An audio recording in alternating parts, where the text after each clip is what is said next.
Rambling Dasher. Heading out for a short dash today. I hit the dash now button, I don't know, maybe 10 minutes ago, maybe less. I haven't got anything from my neighborhood, so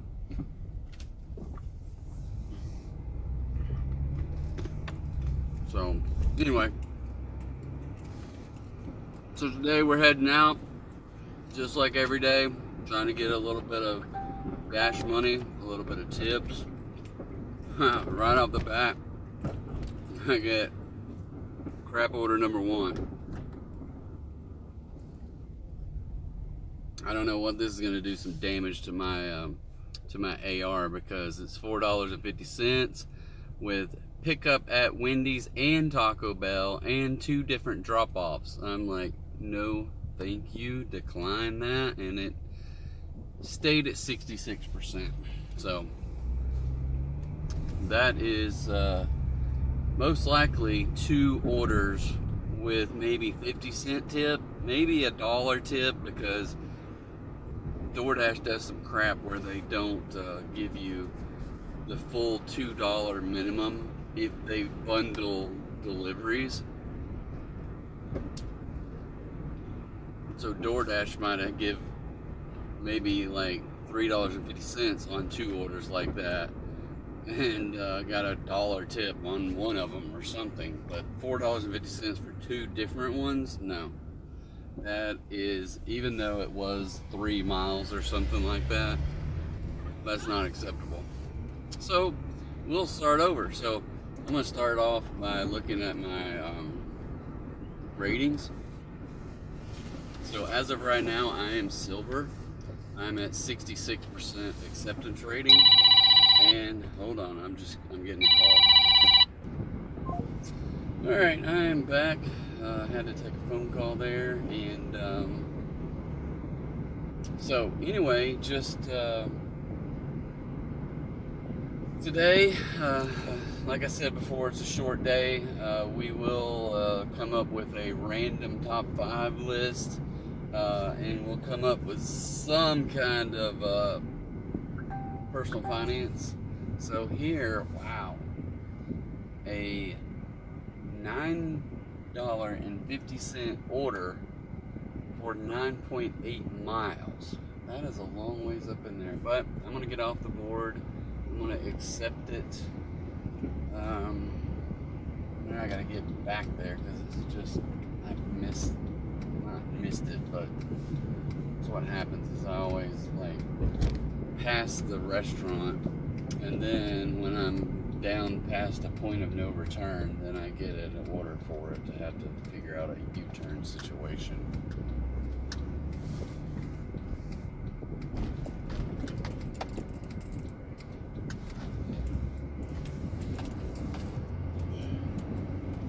So here we go.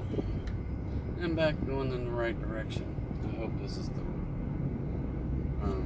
yeah. I gotta figure out the easiest way to get there.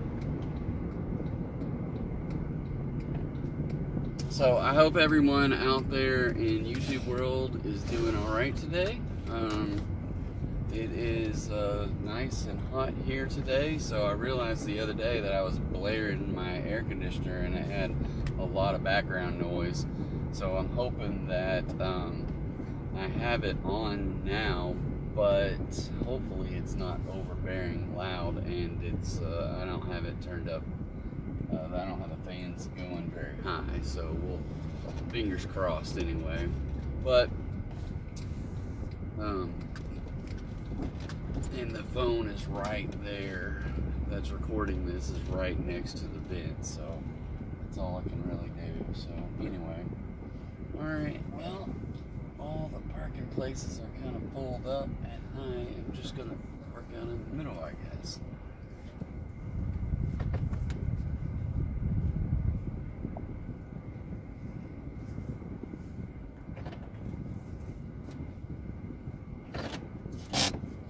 Alright, I'm gonna go pick up this hibachi food, and I'll be right back. Alright, so we got a message sent. We are packed up. It is warm in here. And I'm just not going to put that on. I can't handle it. So yeah, 21 minutes away for 10 miles. So let me see which way I'm heading. Oh, I am not going anywhere where I thought I was going. Boom, boom, boom. Way out there. Alright. I've been this way before, so not a big deal. So, thinking about how the best way to get out of here. Okay. So 20 minutes gives me a lot of time to ramble. So I guess I need to figure that out and come up with what my top five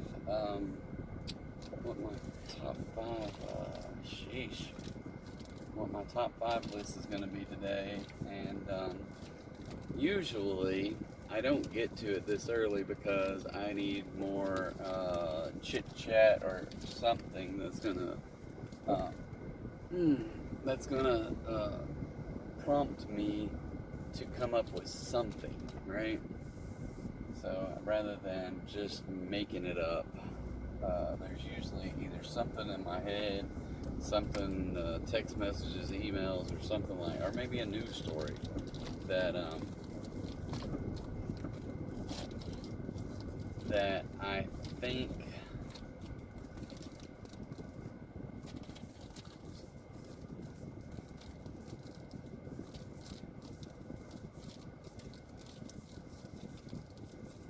so. Yeah, so I'm gonna have to come up with something. So as I eat a Cliff Bar, so notice the Cliff Bar is a white chocolate macadamia nut. There is a link down below if you look that you can order these with me off of Amazon. It doesn't cost you guys any extra, but I do get a little something when people use that affiliate link. So don't be afraid to check it out. So yeah, I don't know. This top five thing is going to be kind of interesting to me to come up with a top five list. Oh, where am I going to get in this turn lane? It's already full. All right.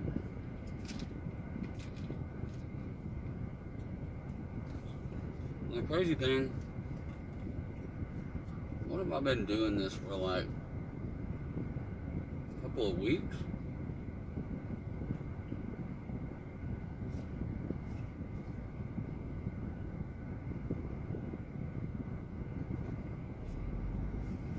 And I can't really remember what.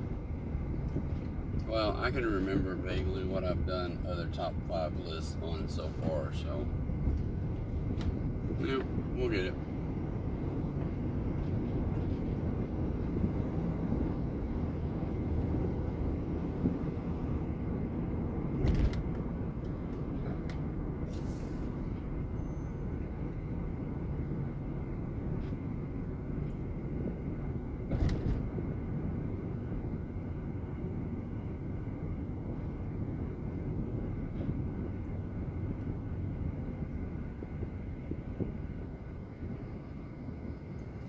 I don't like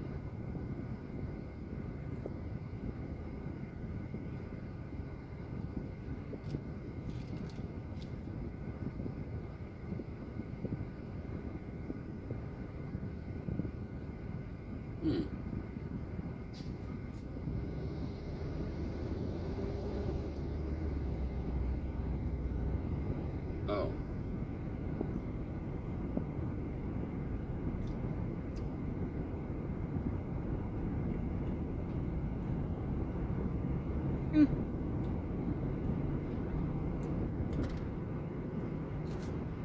Well, that's nice.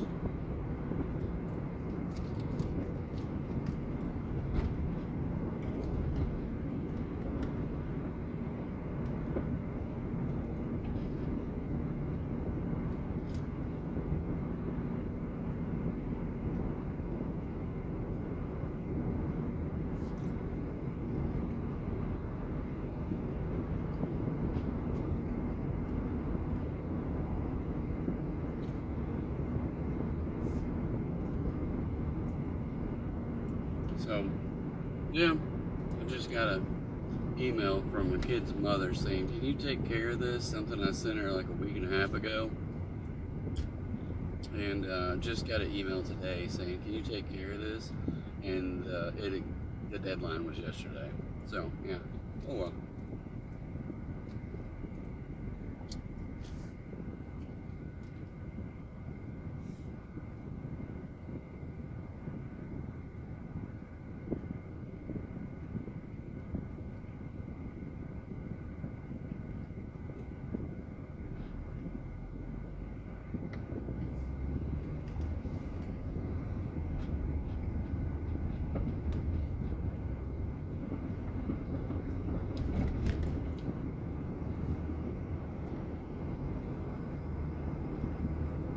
I don't have it. So,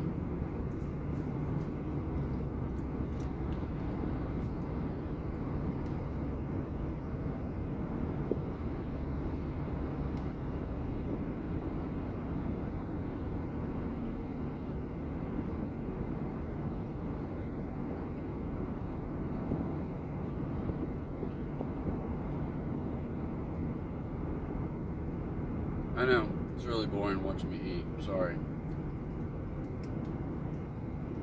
You should be here.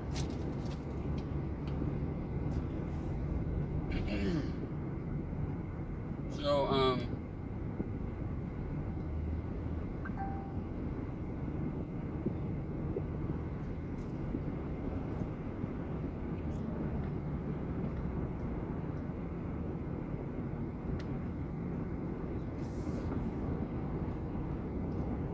not sure.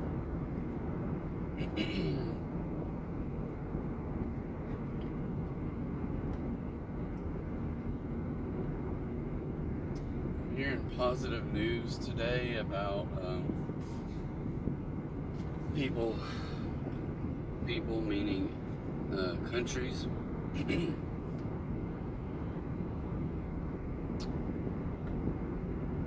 establishing lines of communication with the White House to negotiate trade partnerships with the United States, ones that are hopefully mutually beneficial, instead of definitely what they've been is one-sided, and then not in the United States' favor. So actually I don't know about the overall market, but I would think the overall market is up because my accounts are up over 4% today. I have money in SPY.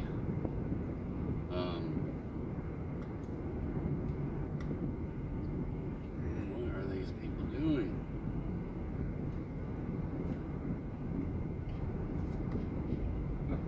SPY is based upon the S&P 500, and I can't really see it. The sun is too bright. SPY was up 2.95%, so almost 3% today. So that means other stuff that I have is up even more than that because my overall portfolio was up over 4%.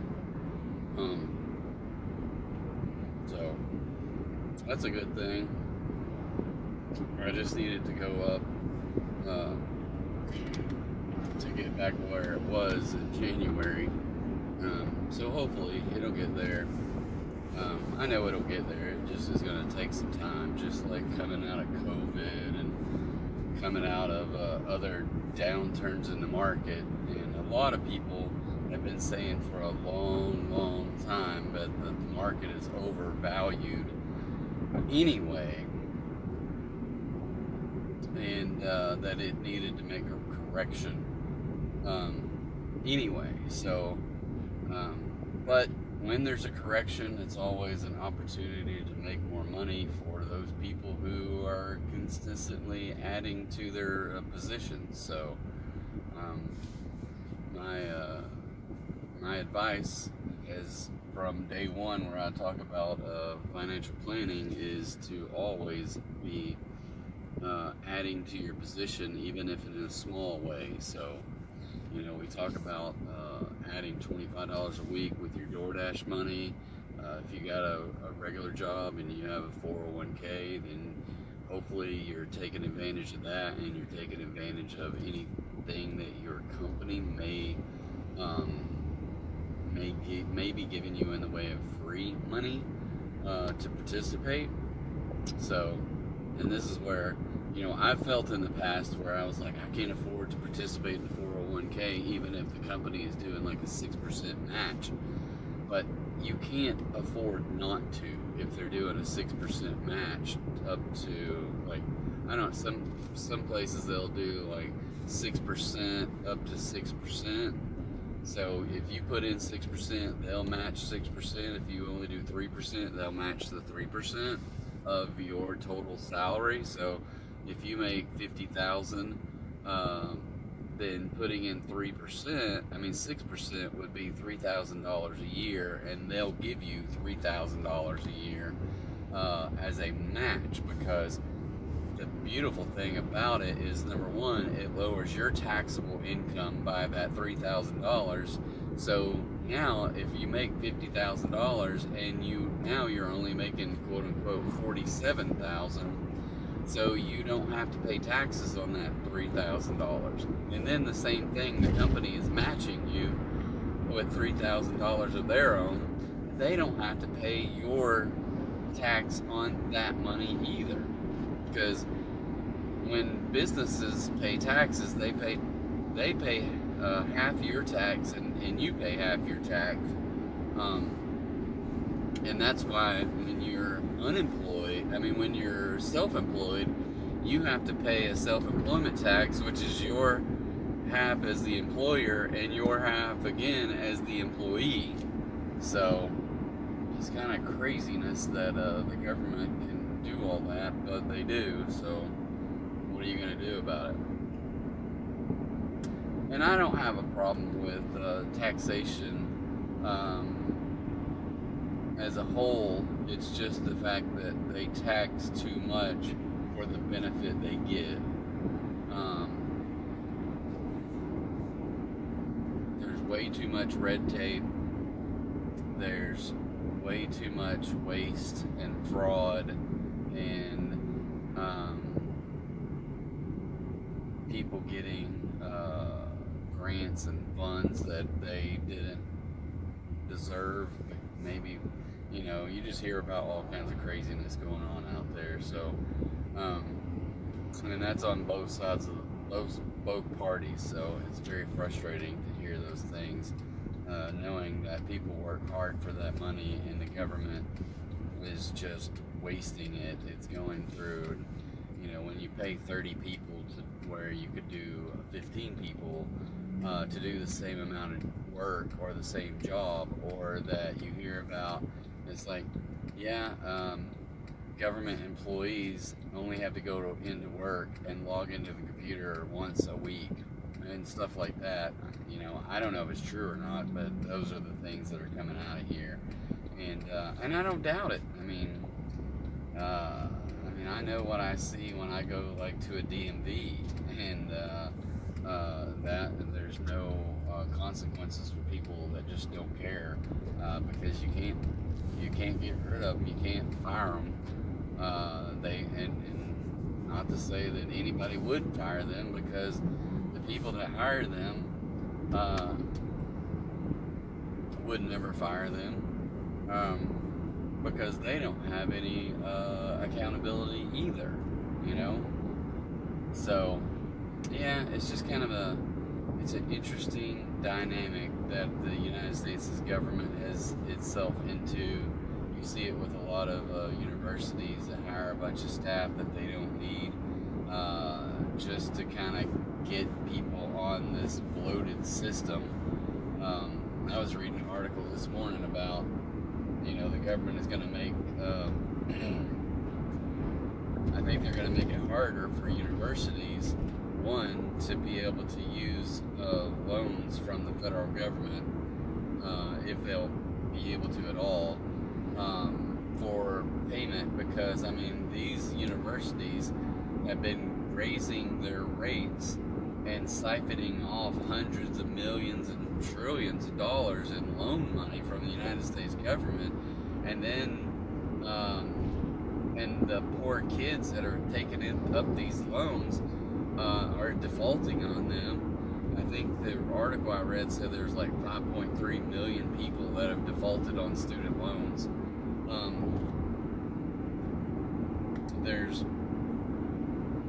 people that haven't made a payment in over 360 days, and a lot of them, well, it didn't say the numbers, it just said many haven't paid in over 7 years. And I'm just like, what in the world, you know? So it's interesting that some people weren't paying their loans back even before COVID happened.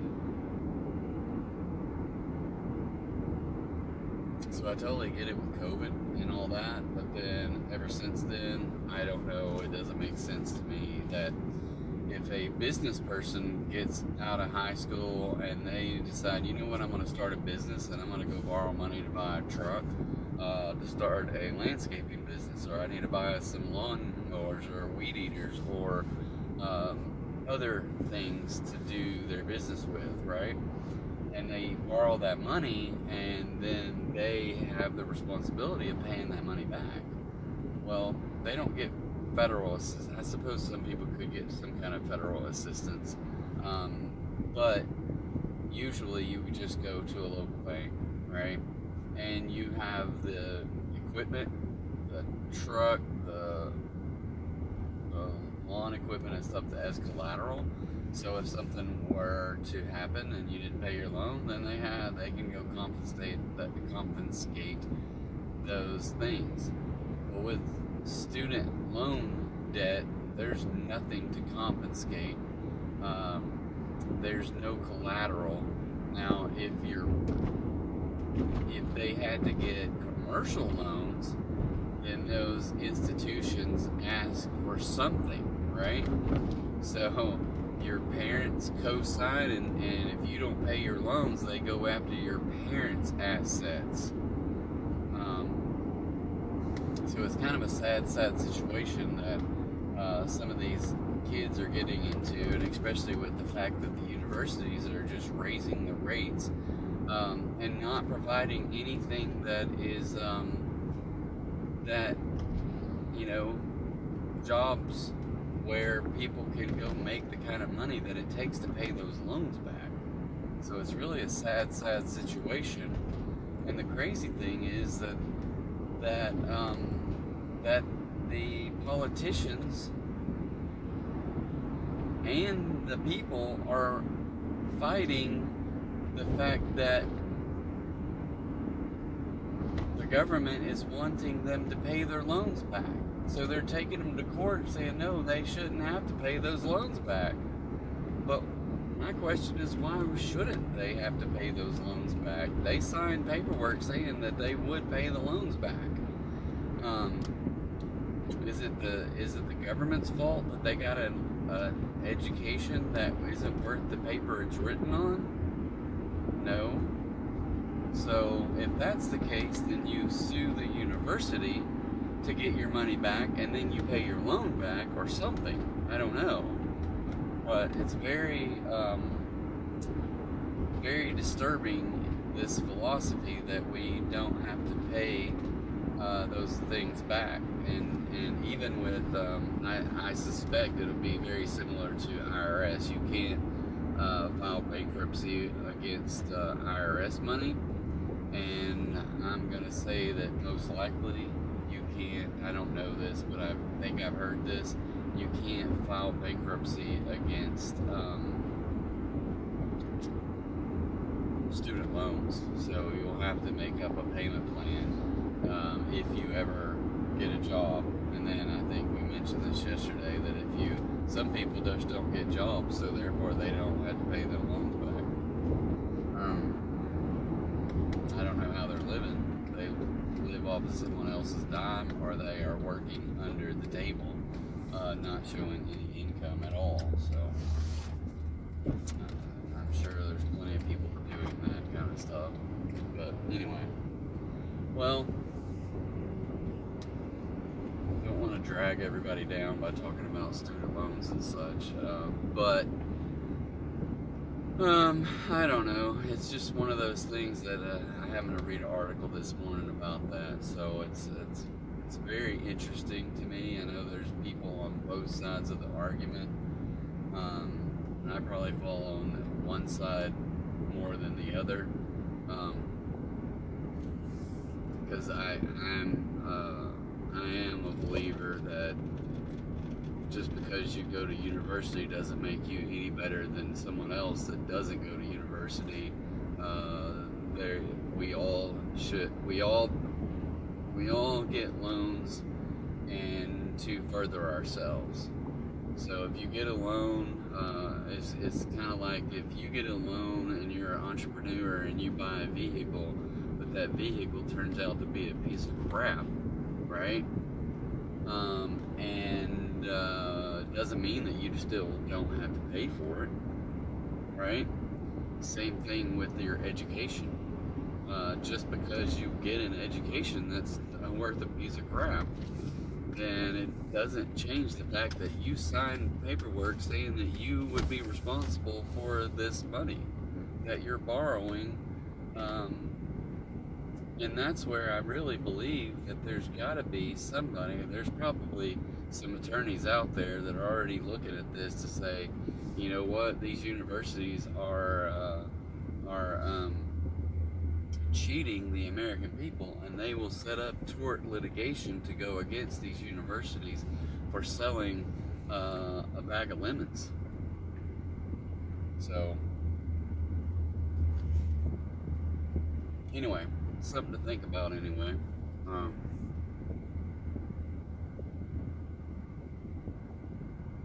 Something to think about.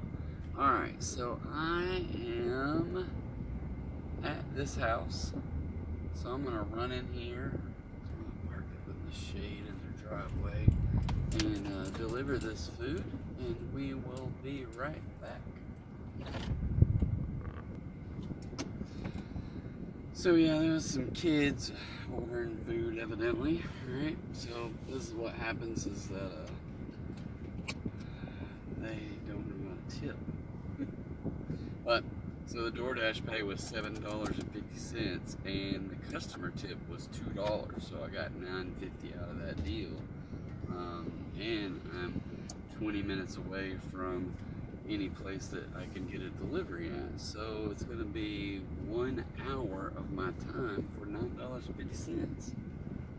So it's kind of it's not a lesson learned because I have learned that lesson a long time ago, but we just take what you can get sometimes. On a brighter note, my acceptance rate moved up to 67%. So,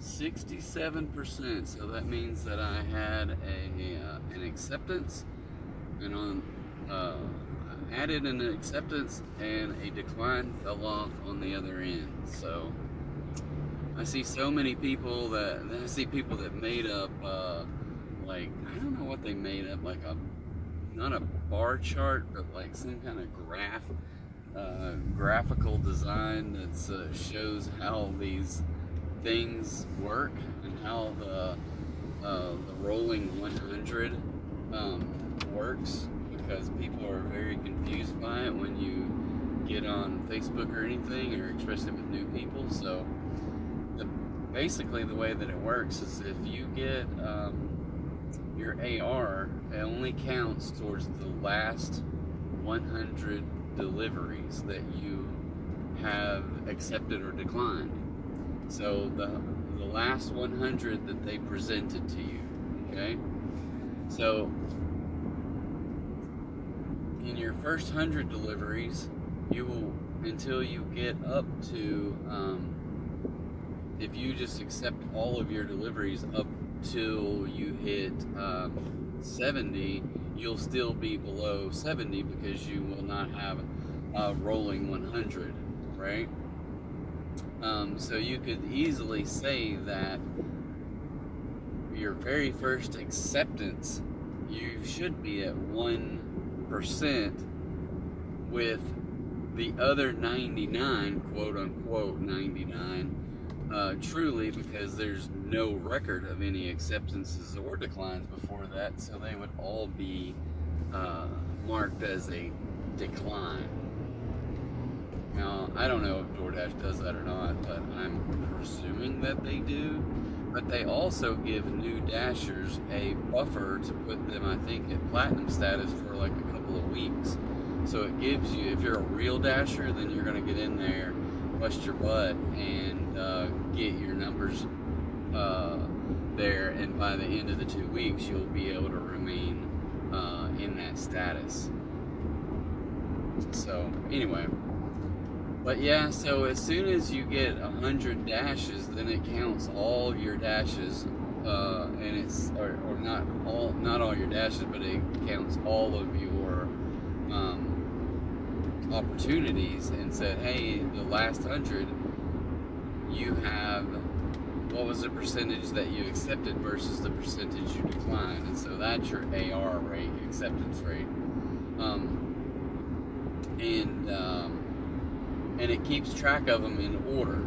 So if I add a new acceptance today or a new decline today, it's pushing that 100th, which would be, say, number 1, and this is number 101. So it's pushing number 1 off the list on the back side, and it's adding this 101 to the group of that 100. So therefore, if your AR, and this is what confused me for a while until you just sit down and think about it, if your AR stays the same, whether you decline or you accept, then you know that, let's say, like, I went from a 66 to a 66 on a decline. Well, that means the one that fell off was a decline, and the one I'm replacing it with was a decline. So I didn't change at all. Now, if the one that was falling off was an acceptance, and I hit decline, well, that would mean an acceptance is falling off and it's being replaced with a decline, so my acceptance rate would drop by 1%. And in the same regard, if you do an acceptance and an acceptance falls off, then you'll stay the same. So I just did an acceptance where my AR went up by 1%. Well, that's because I accepted it, so it added the accept to the last 100, and a decline fell off on the back end. So therefore, I went from 66 to 67%. Hopefully that kind of explains how the AR works. I haven't dug around or saved any of those memes, or not memes, but graphic designs that kind of shows it in motion, so to speak. But it is interesting how it works. And you know, if you've done anything with any kind of stats in the past where they keep a rolling 100 average, then you kind of know how it works.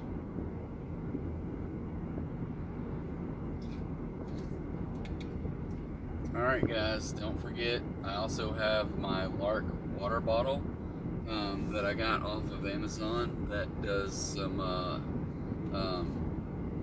it has a little button on the top that has to be, it has a ultraviolet light that kills like 99.9% of bacteria.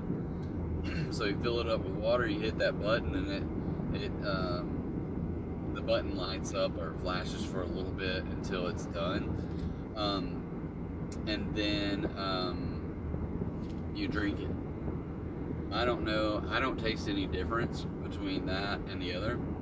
The one I bought is $117, I think, and I know that I'm going to a foreign country soon, so I wanted to have something not only with the ultraviolet light, but also it comes with a straw with a filter. That the filter is, I don't remember, I haven't used the filter yet because I don't need it.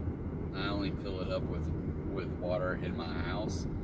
So with that, I just, and my fridge has a filter in it already, so I just use it around the house. One, because I like the water bottle, and two, just to get ready to take it on this trip. So anyway, that being said, it's the one I got is 34 ounces. So it holds quite a bit of water. It is a little bit bigger. It won't fit in any of my cup holders.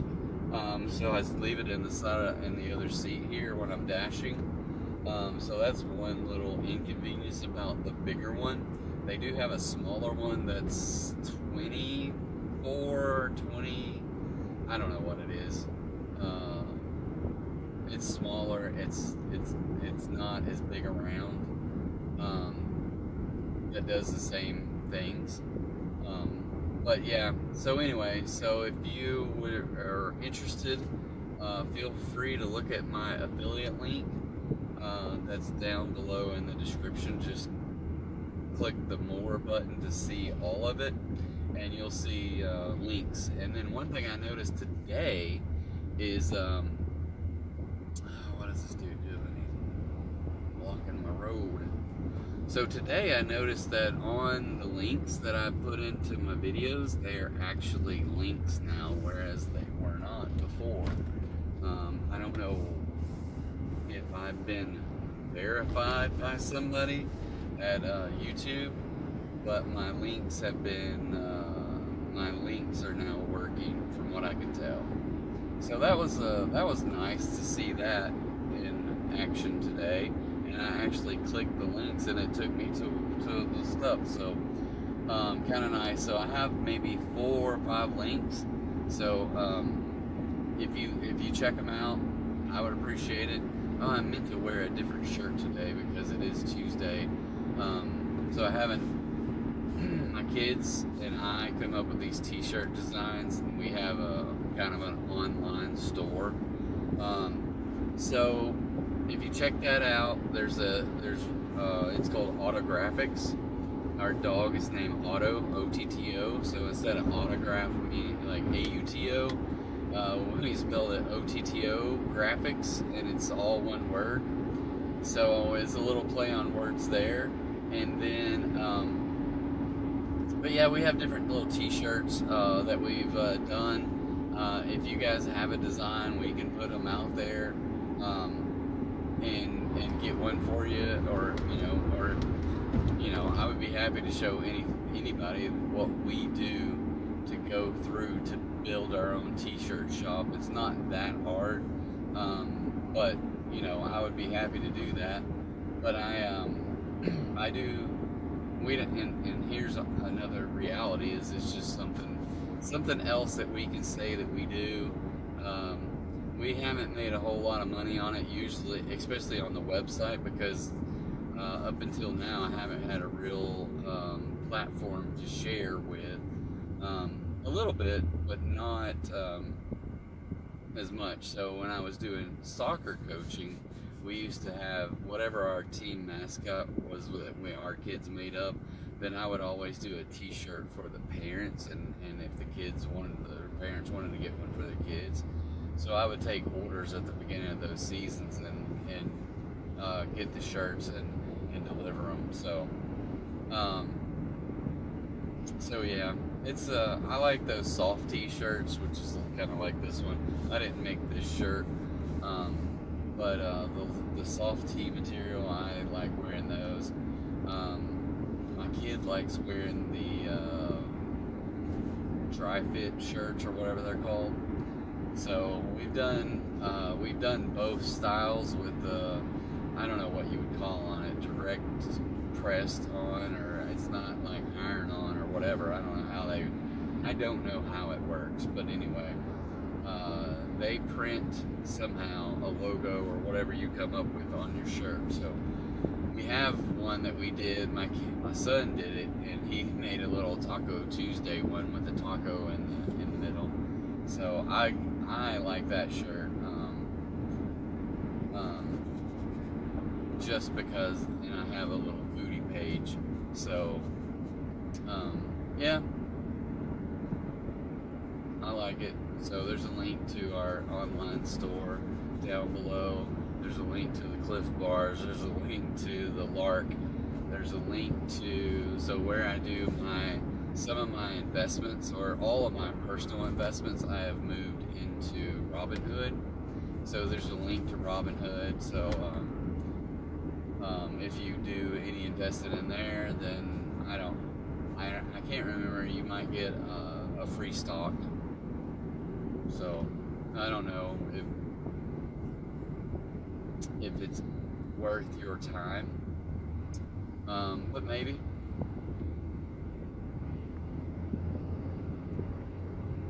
So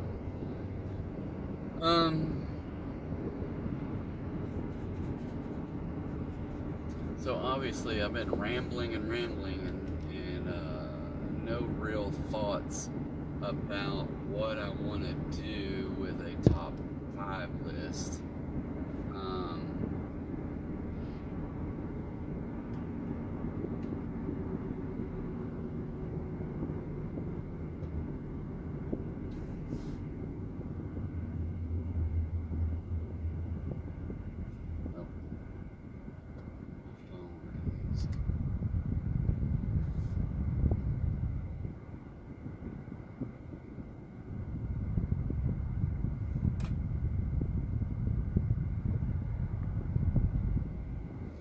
So we're getting back into town here, and it is. I got too much pollen on my clock. I can't even see what time it is, and it's a bad sun shining in. So I haven't been out quite an hour, but almost.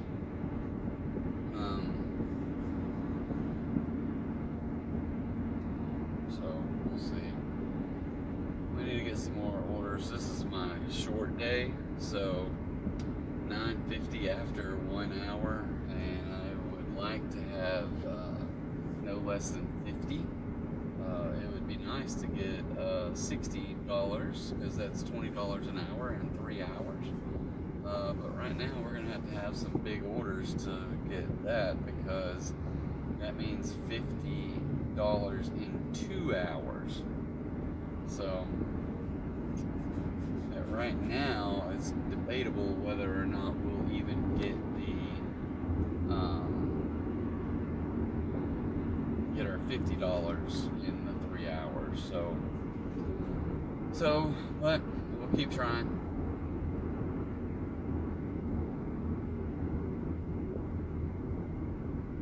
We will keep trying.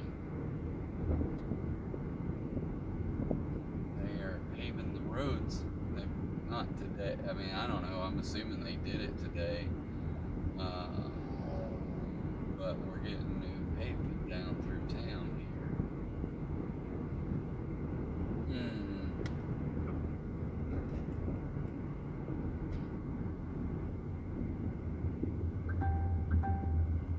$6.50 for 6.6 miles. Man, this is kicking my tail.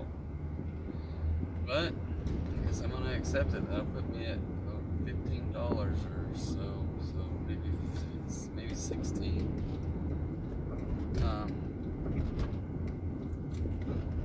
So we'll just keep trucking along. I like these people that like blocking the driveways.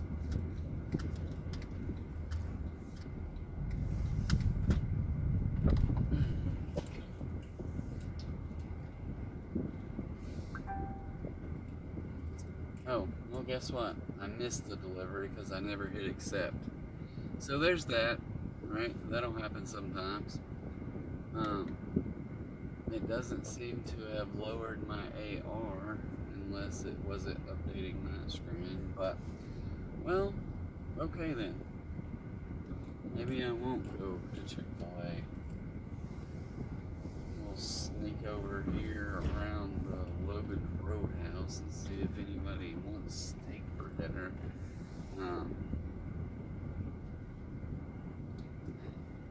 Logan's is always a hit or miss. Sometimes I don't know. I got a $5.50 for $4, or no, for 4.1 miles for $5.50. So not as good as the $6.50 for 6 miles, but we'll accept it before it disappears. And it says I'm already there, that I can accept, that I can arrive at the store, but I am still down the street a ways from Zaxby's. I think I'm gonna go down to the stoplight here because I don't think I can go out the other way and get out because traffic is backed up a little bit out here.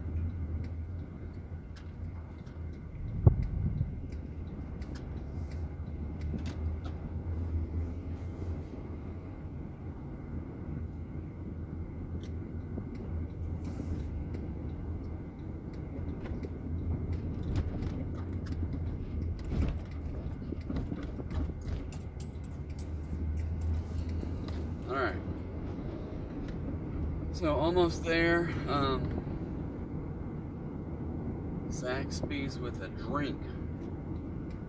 So I'm gonna run in here, pick this up, and I will be right back.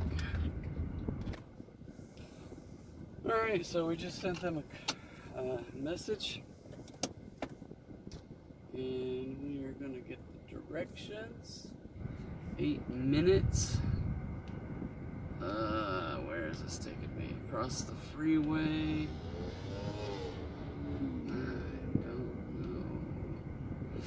know. Alright. I gotta go into the gated community, and hopefully the gate is open. It should be. I don't think they close it this early.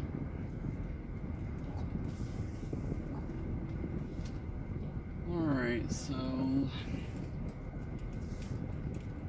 gonna have to go up to the stoplight to get out because it is too backed up here.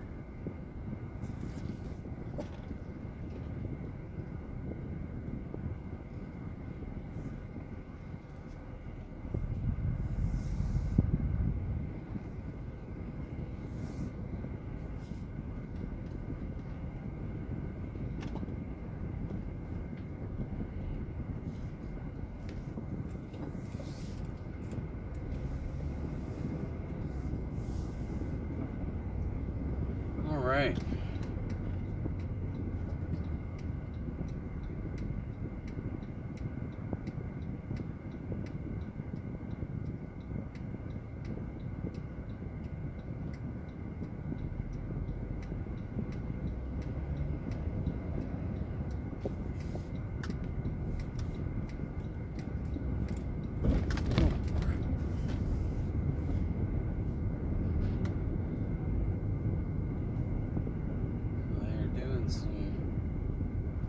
Paving, and they dug the trench out to make it deeper, and then they'll put asphalt back on there. I wonder if they reuse any of that asphalt they dig up, because I mean they got a good 2 or 3 inches there. I don't know, just wonder about that.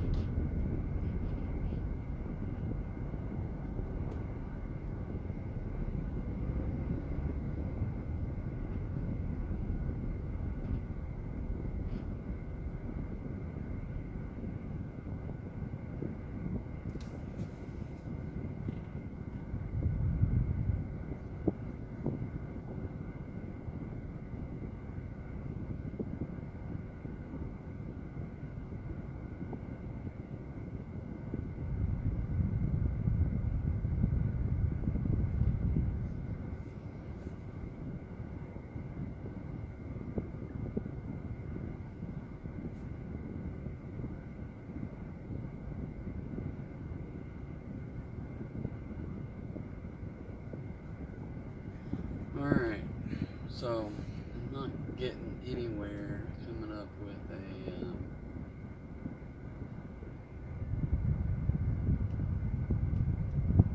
Looks like we had another order. Amazon delivered to the house.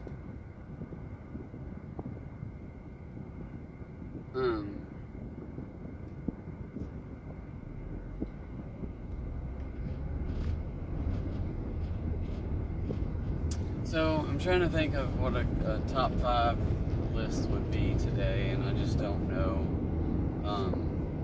I just don't know.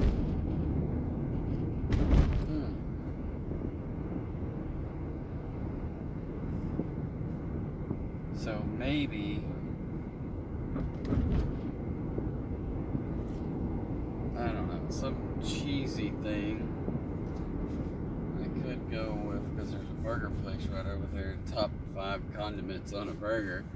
That seems pretty weird, and most people would have the same thing, but not always. Yeah, how about we rank the top 5 condiments on a burger. So obviously you can't call it a cheeseburger, because the cheese would be a condiment to me. So there are lots of things that people can put on burgers. I know what I like on mine, and that's probably going to be in my top 5. Typically, there's things that I don't choose, like sometimes people throw in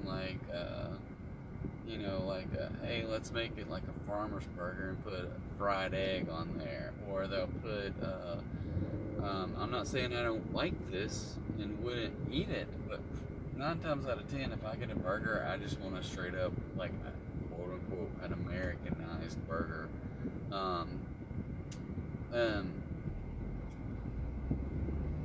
And some people put like those fried onion thingies with some some barbecue sauce, and not saying it's not good, but I don't typically go after those kind of frou-frou burgers or whatever. I don't know that would be frou-frou, but anyway, a regular old smash burger is probably my best. Now my kid just gets, well, I don't know what he gets anymore, but he usually just gets meat, ketchup, and cheese. But then he's learned that he likes some bacon on his, so he gets bacon on his cheeseburgers as well.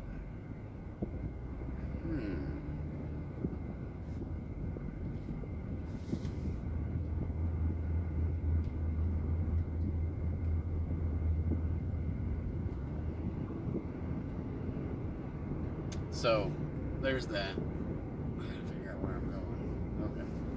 So bacon on his cheeseburger. So I'm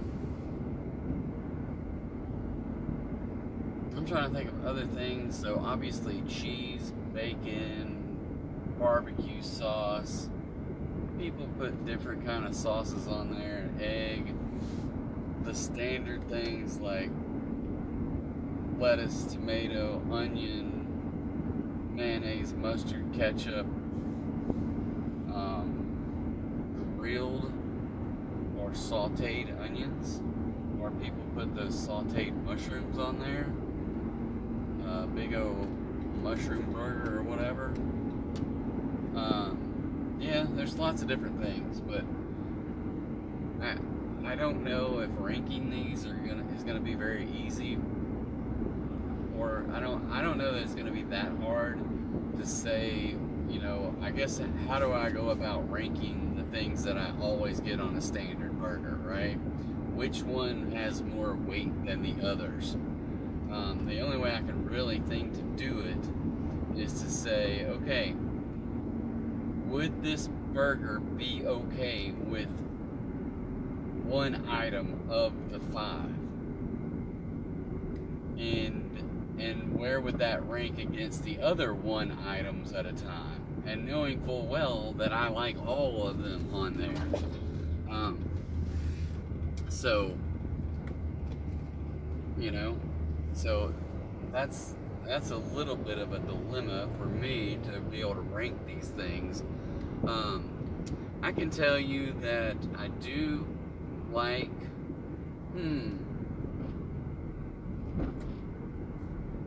yeah, it is interesting to figure out what you want on here. I can tell you something that I used to do as a kid is put Fritos on your burger or on a sandwich. Even on, like, when I was a kid, a peanut butter and jelly sandwich, and you put Fritos or even potato chips in there, and you get that crunch when you're eating your peanut butter and jelly sandwich. So that was an interesting concept. A chili on your burger. I don't know. That's, to me, it's pretty messy. I'd have to eat it with a fork more so than I would with just eating a burger with my hands if it had chili loaded up on there. I'm trying to think about what. I personally, I love bacon, but I won't put it on a burger, because to me, once I put bacon on it, and this is kind of one of those oxymorons, is like, you love bacon so much, but when you put it on a burger, it's all I taste is the bacon, which is more reason to put it on there, right? But I really don't like having a quote-unquote bacon burger for that reason, because I don't want to just taste the bacon. So I don't typically do that. I'm trying to think. I don't know how to do these things, because normally, so number one, you gotta have cheese. Now, what kind of cheese? I'm not gonna get into the ranking of those things, but you gotta have cheese. I personally like lettuce, tomato, mayonnaise, mustard, and ketchup, and cheese. And I like pickles, dill pickles, not sweet pickles. Anybody that eats sweet pickles, needs to have some, we just need to have a timeout session for them, right? Maybe a moment of prayer, a moment of silence for people who like sweet pickles. But anyway, it's I don't know. So I'm gonna think about this stuff. Now, if it were a chicken sandwich, it'd be different, but a burger is a little bit different. So for me, I don't know. Trying to think about these things, how I can remove things, leave things on. Oh, and I tell you what, some people love onion on their burger.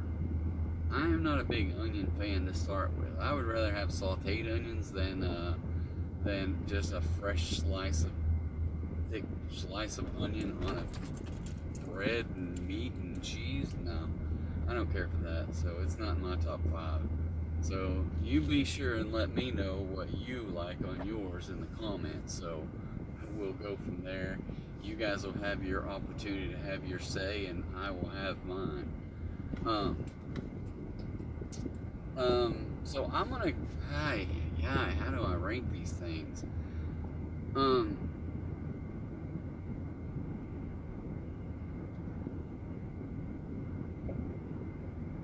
I'm probably going to say, let's see.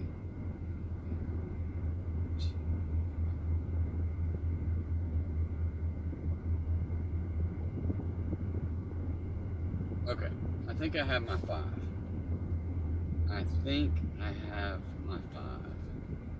But I'm also at this house.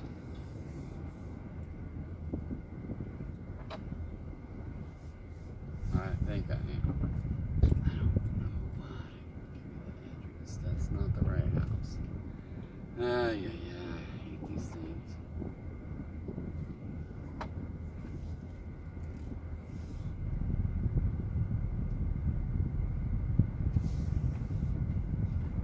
Alright, just bear with me. I'm going to come up with this top 5 after I deliver this order.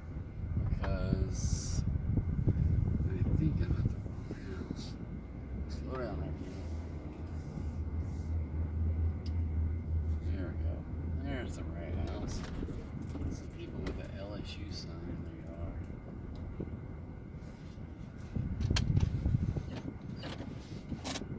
you are. Alright, I'm going to deliver this and I'll be right back.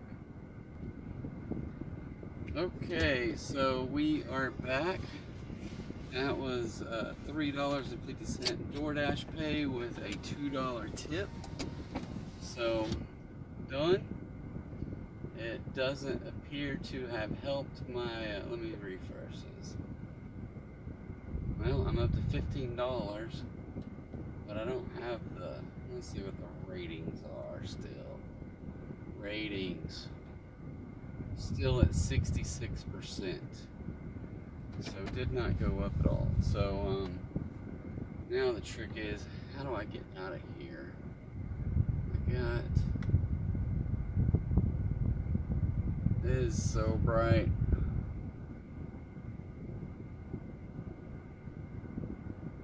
Okay.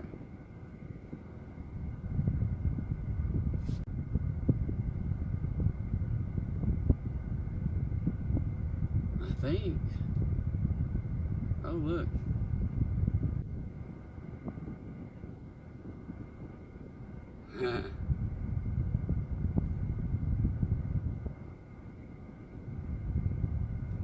So I got a message on my Rambling Dasher Facebook page, and so if you're seeing this and you haven't followed that as well, just so you'll you know, whatever. I try to get people different ways. So basically, I just post out there all the videos that we make. So, but now that I got my first comment on that page after creating it in the last couple days, but if you're finding it difficult in getting good offers, contact Fallon Tech on Instagram with his provided services. I have been earning very much just working for a few hours, and it is safe and fast. They also reactivates deactivated accounts. So I'm just going to say hide the comment and pretend it's not there. I wish I could delete them, but I'll say report the comment. It's annoying. I think there's a risk. I don't know. We'll just, so we won't report it, but we'll just get rid of it. So anyway, they just want to, I don't know what it is or how they do it, but I feel like it's a scam. So just throwing it out there. So yeah, I'm up to $15.50. I have not thought a single thing about our condiment situation. So let's just throw these out there, and I'll come up with my best ranked things. So for me, I am going to say number 5. So these things are hard to rank. Is what order of condiments do you want on your burger, right? So I'm just going to throw this out there. Number 5 is going to be mayonnaise. I'm not a big fan of mayonnaise, and I don't like eating it just because I feel like it's really not that healthy and very good for you. Not that I eat only thing. I'm eating burgers, for goodness sakes, right? But mayonnaise to me on a burger goes really well. And I do like mayonnaise, mustard, and ketchup all on my burger, but number 5 out of this list is going to be mayonnaise. So if I just took a burger, took some bread or a bun, a burger, and some mayonnaise, I think that would be okay, right? So, number 4.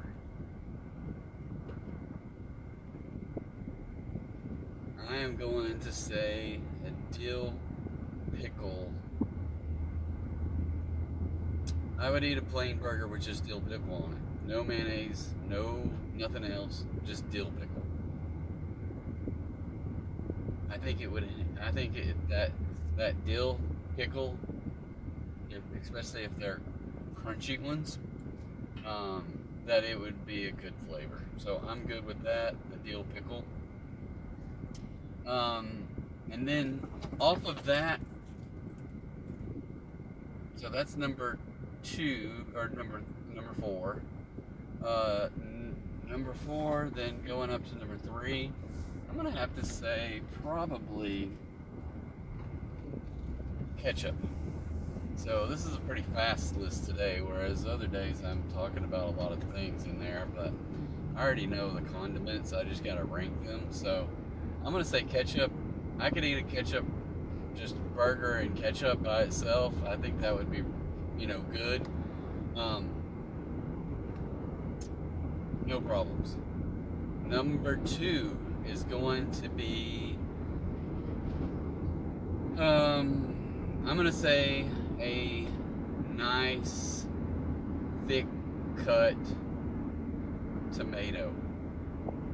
Red, thick, I don't know, what the heck do they call those? I don't know what they're called, but some heirloom tomatoes. Some of those have a really good flavor.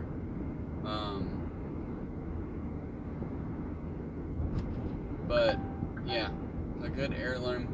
God dog, why am I getting these crap orders? Alright, this one's 9.1 miles for $5.75. And I'm like, I'm not doing that. So decline, and it drops me to 65%. So I'm just going to keep going down. I may have the suckiest of sucky nights after this deal, but I'm not going to drive 10 miles for $5. Sorry. So number 5 was mayonnaise. Number 4 was dill pickles. Number 3 was ketchup. Number 2 was a good thick sliced tomatoes. And then number 1, I am picky about it, but I'm not gonna say what flavor. I'll say what flavor I normally like. Dang, this one's 10.8 miles, but it's 15.25, so I will accept that one and go after that. So this thing's gonna take a while. I'm gonna slip down through here. Oh, I didn't make it. I did not make it. So Panda Express for $15.25 for over 10 miles. So that's a long delivery, but it's it gets me closer to where I want to be. So let's think. So number 1 is going to be cheese. So you got to have cheese on your burger. You don't have to have cheese on your burger, but it makes a good cheeseburger, right? I personally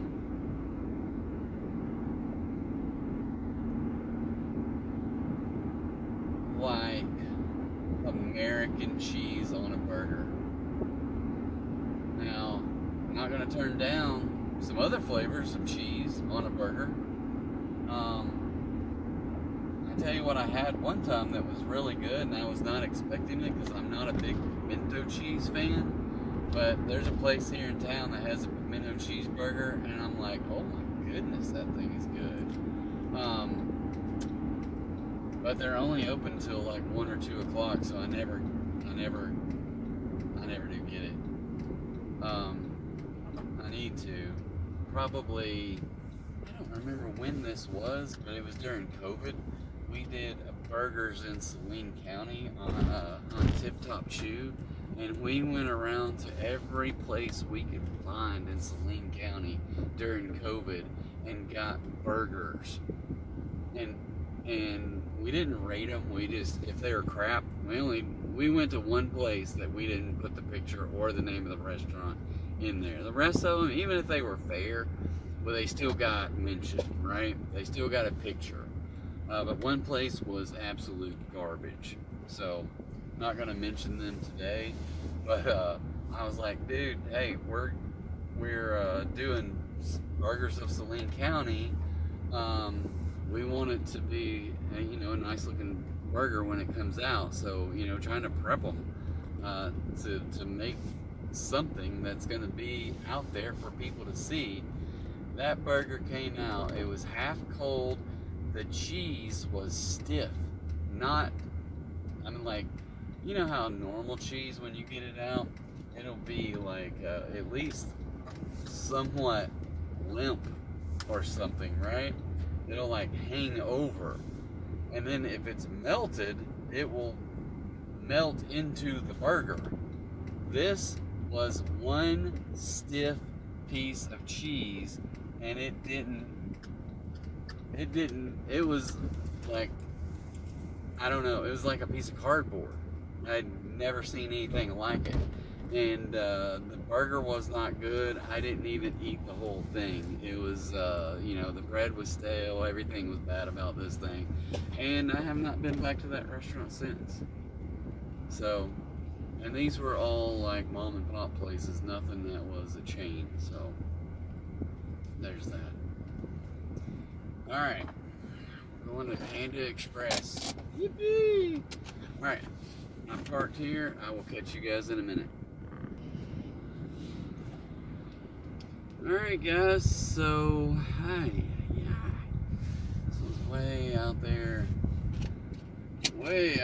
so, alright, it says 20 minutes away, so we're going to start heading that way. I think I can just get on the freeway access road and head up to another exit or two.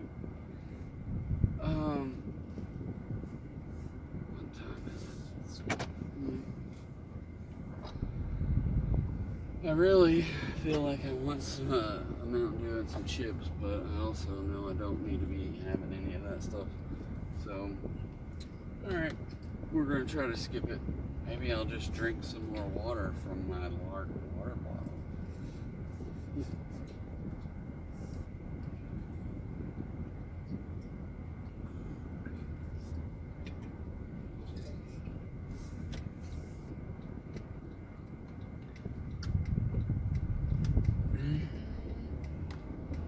So, yeah, so got through that top 5. It was cheesy, to say the least, because, our number one item was cheese. I personally like American cheese on my burgers. I like the way that it melts, but I will eat plenty of other cheeses on a burger. I'm trying to think of what else makes a good, pepper jack or Colby Jack. I like those. I don't know. Cheddar cheese is a little bit different. I don't know about eating. I probably would, just because I think my taste buds have changed over the years. But some blue cheese, one of those blue cheese burgers, might be good. I haven't ever ventured out there to get one of those.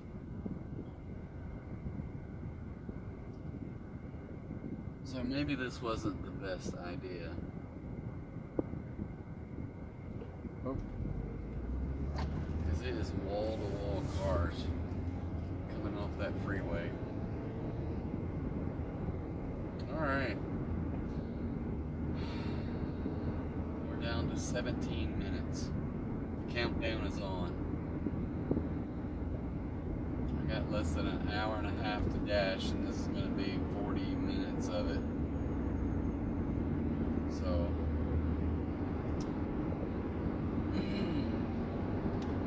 after that, I only need one $20 order. I don't know where I'm going to get that.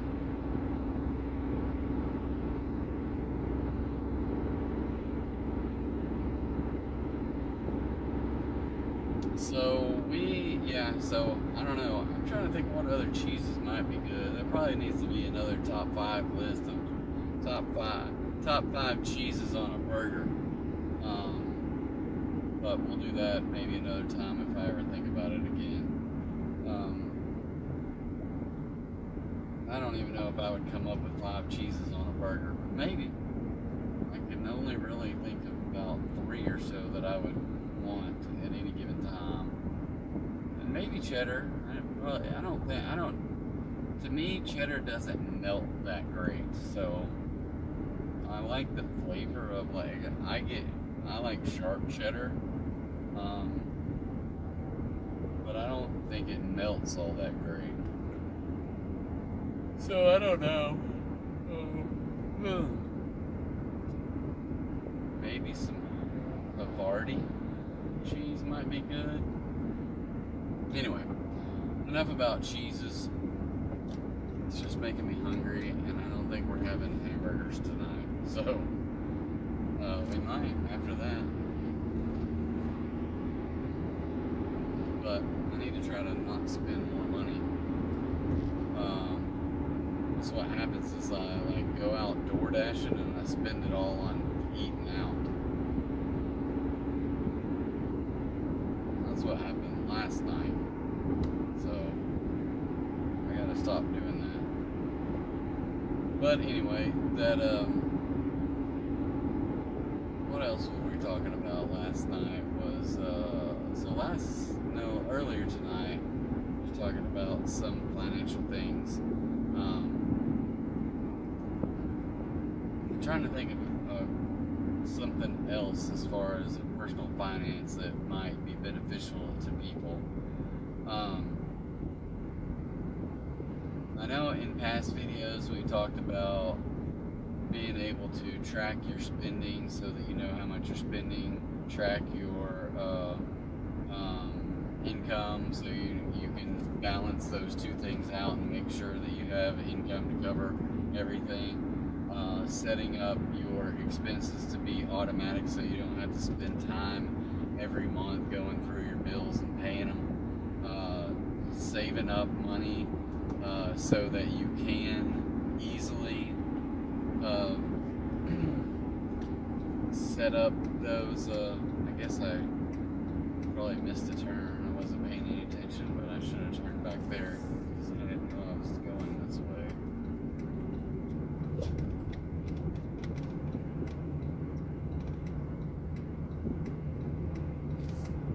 Or maybe I missed plenty of turns already and now I'm just getting to this road. Because I do believe I was supposed to go a different way to get here.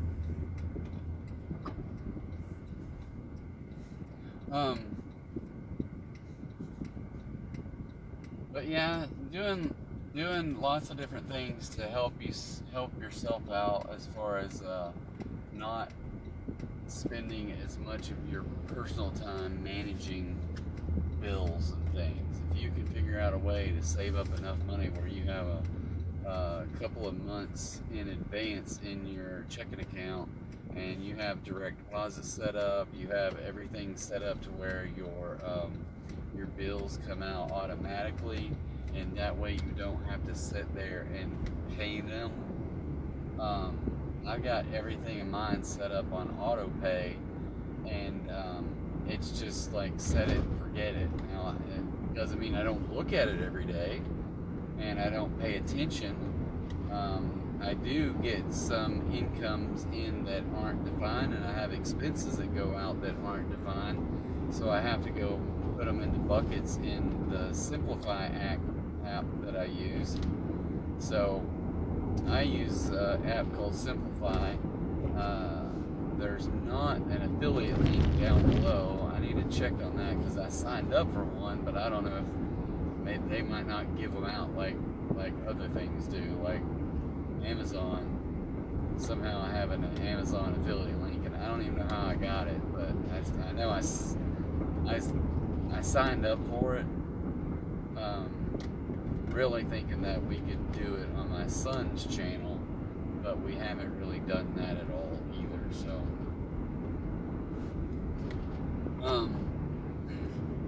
but I started doing this channel, and I do some, I don't know that it's advertising, but it's using everyday things that I happen to get off of Amazon. And the only two things right now that I've even mentioned on there are the Lark water bottle and the Cliff bars. But there's other things that I might talk about. One thing I was thinking about the other day is I have a thing that my phone sits in that I charge my phone, and it mounts onto the whatever that's called. It clamps into one of the vents. It might not work on every car, but it works on this car, and it works great. So maybe I'll dig that out of Amazon and go find out where I don't even know when I bought it. I bought it in the last few months, but it's been working great, and it's got the quote unquote cordless charging. So the cord plugs in to the mount, and it has that charging thing. When you set your phone in it, then it mounts in there. Also, I could do a thing on the phone,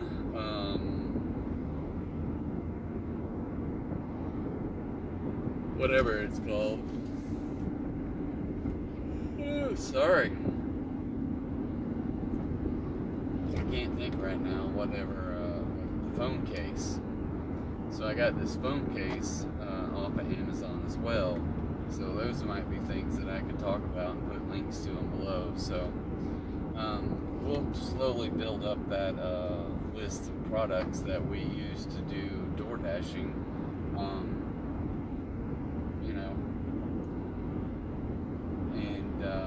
And maybe someday somebody will buy something off of a link that they see that we show on our YouTube channel. So anyway, so we've talked about lots of different financial things. We talked about working an extra hour to 2 hours a week to try to get $10 to $25 a week going into like a Roth IRA, especially if you're 18, 25, whatever range. The sooner you can start something like that, the better off you're going to be. And I'll run the numbers again through ChatGPT or through Gemini, and just so you guys can hear what it comes up with. But if you start now and run it for 40 years, you're going to be astonished at the amount of money that you can make. So here, I'll see if I can get an abbreviated explanation. Okay, Google. What is the final dollar amount that you would come up with if you added $25 per week into a Roth IRA that compounded weekly at 8% over the next 40 years? That sounds like a great plan for the future. Let's calculate that for you. To figure out the final amount, we can use the future value of an ordinary annuity formula, but adapt it for weekly compounding. Here's how we can break it down. P, periodic payment equals $25. R, weekly interest rate equals annual interest rate / number of weeks in a year equals 8% divided by 52 equals 0.08 / 52, approximately equals 0.00153846. N, total number of periods equals number of years. Number of weeks in a year equals 45. 2 equals 2080. The formula for the future value of an ordinary annuity is plugging in our values. Now let's calculate that. So after 40 years of contributing $25 per week to a Roth IRA with an 8% weekly compounded interest rate, you would end up with approximately $381,687.50. It's amazing how consistent contributions and the power of compounding can really add up over time. So, $25 a week over 40 years. So if you're 18 until you're 58, $381,000. So just think if you could do that and you put aside $25 a week, and then you do that, you won't miss it. over a few weeks of weeks or months of doing that, and you have it automated to where it just either you set a direct deposit to go into your Roth IRA, or your Roth IRA direct drafts it from your checking or savings account, you won't miss it at all, right? It'll just come out, it'll be another one of your regular bills, but it's paying your future self. So the beautiful thing about a Roth IRA is that you can take the money out at any time. As far as the principal, the money you put in, you can take out at any time with no penalties, no taxes, because a Roth IRA is money that you've already paid taxes on. So this is money that's coming out of your paycheck that you've paid taxes on out of your paycheck, unless obviously if you're a self-employed individual, then there's no taxes out of it unless you send them in. But anyway,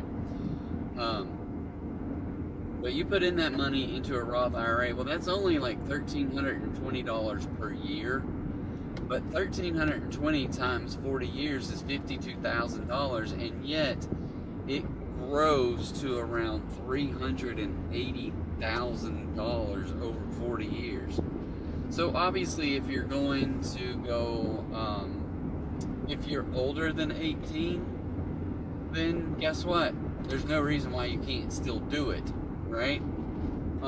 Because at the end of the day, you want to get to a number when you get to a certain age to be able to say, you know what, I'm going to turn this into more income over and above what other income I might get. You might have a 401k, you might have this, you might have that.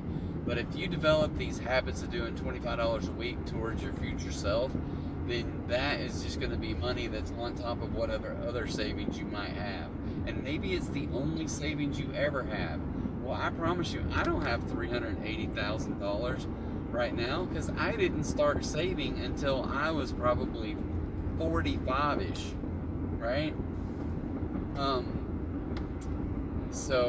But here's the one thing that happened is, like, I had some years where I made really good money, and I put back a lot of money in those 3 or 4 years. So I don't have that much. I don't have $380,000. I do have some money that is invested for my retirement.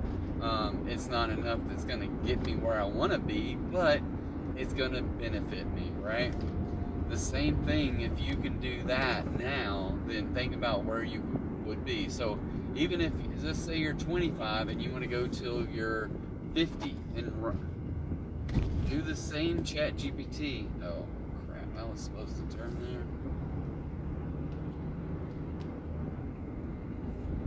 Oh well, I'm going to make a U-turn here.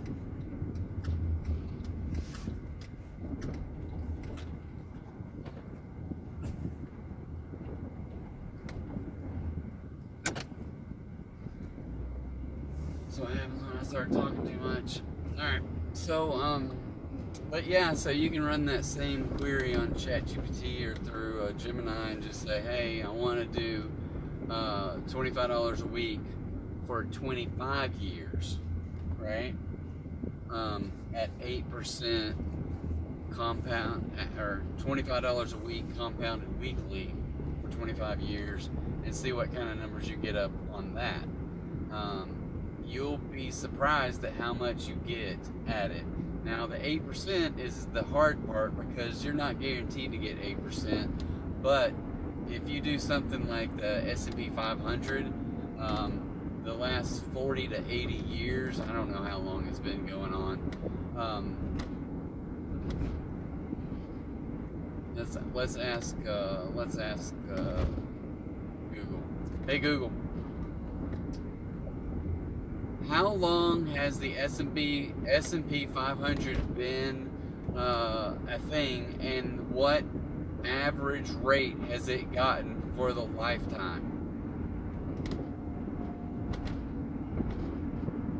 The S&P 500, as it is currently recognized as an index of 500 large-cap U.S. stocks, *** began on March 4th, 1957. However, its history traces back further.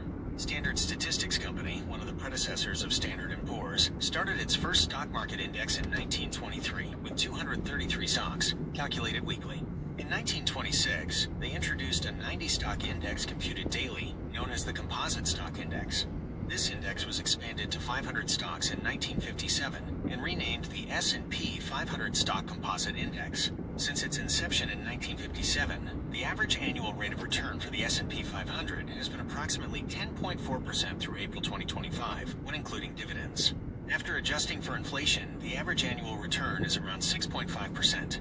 It's important to remember that this is So over 10% since 1957. So, and that, yeah.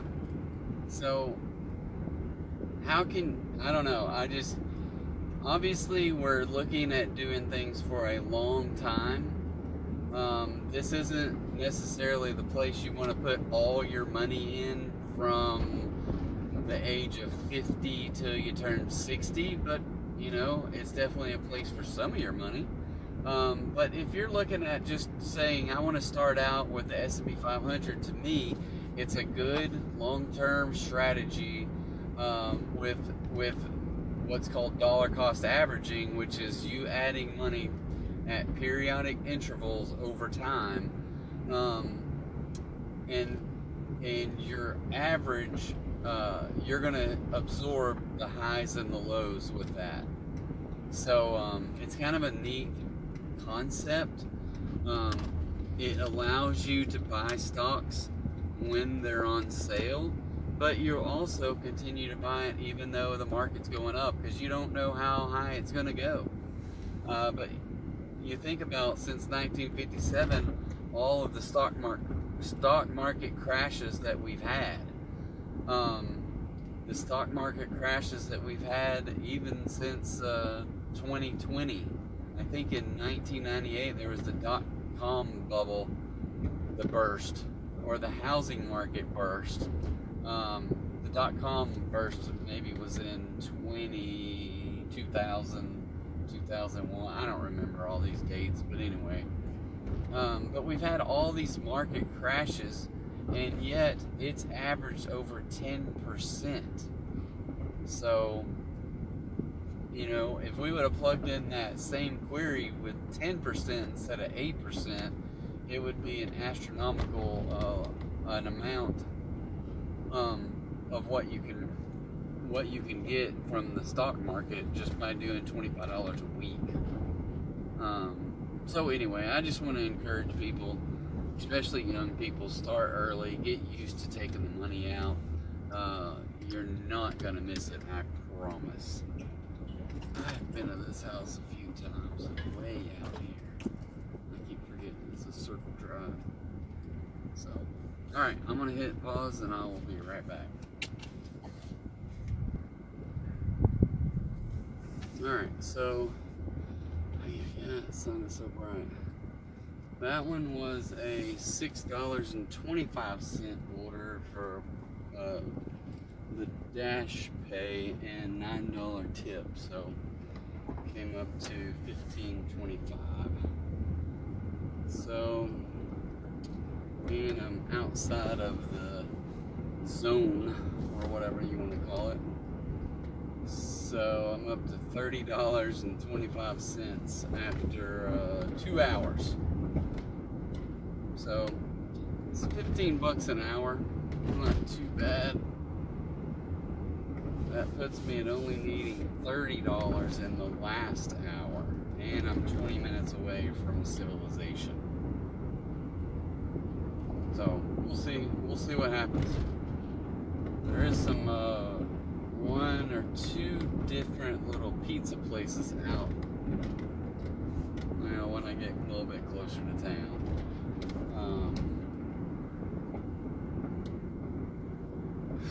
Sometimes I get some little orders from them that's worth a while.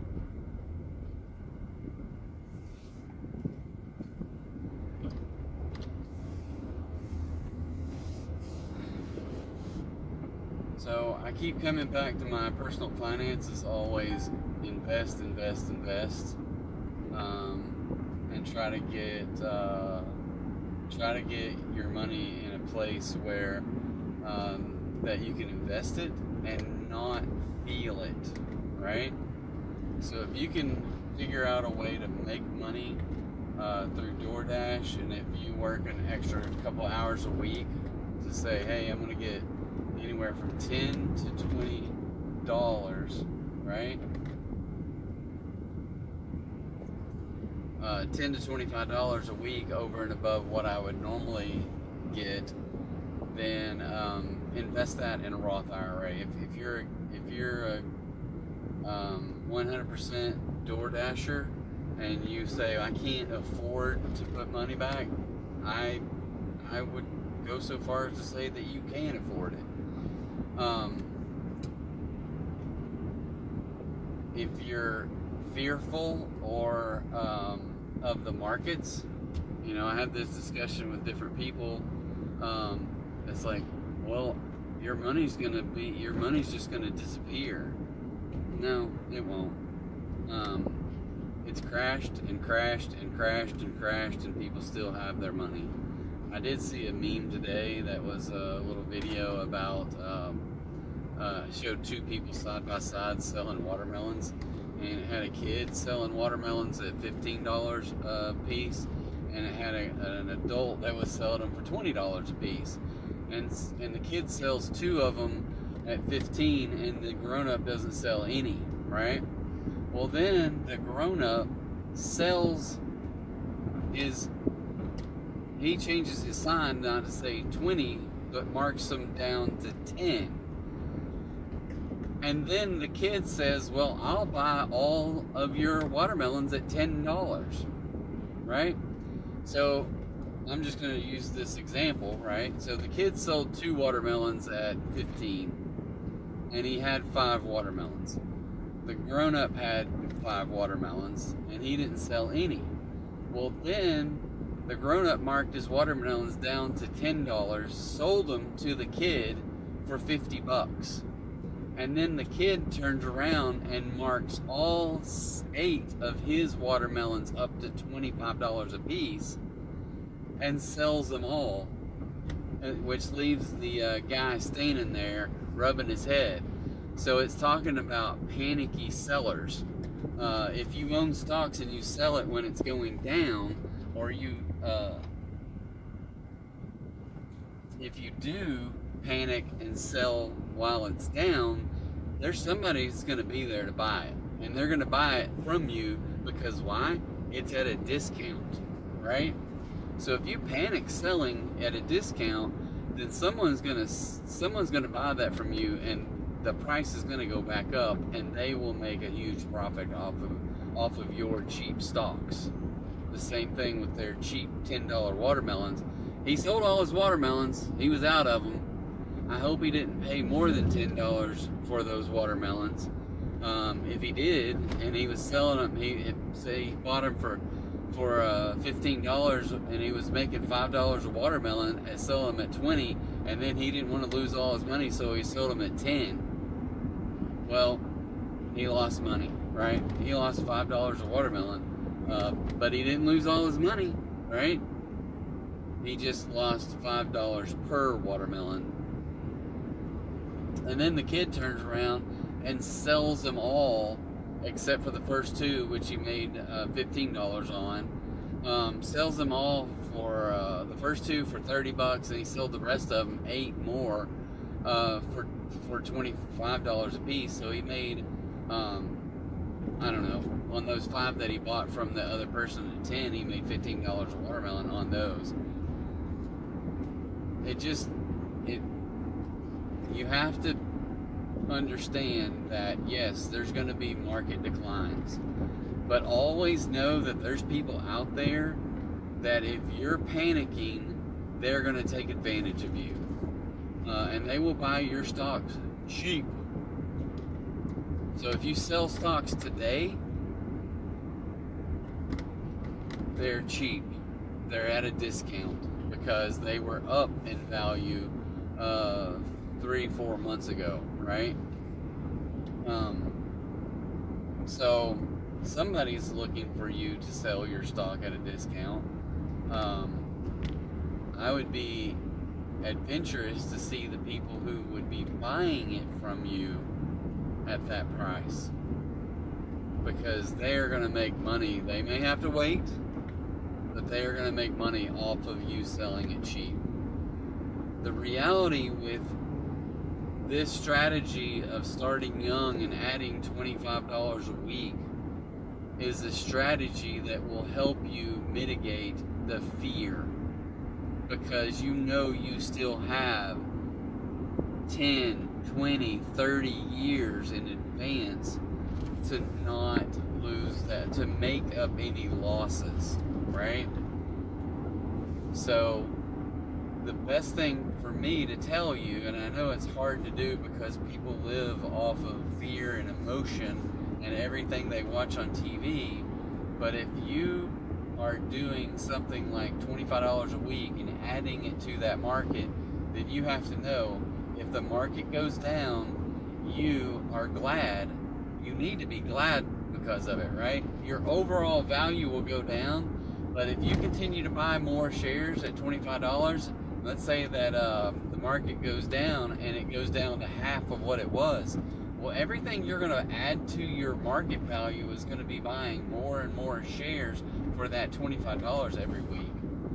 So when the market does rebound and goes back up, well, you bought more shares at a cheaper price.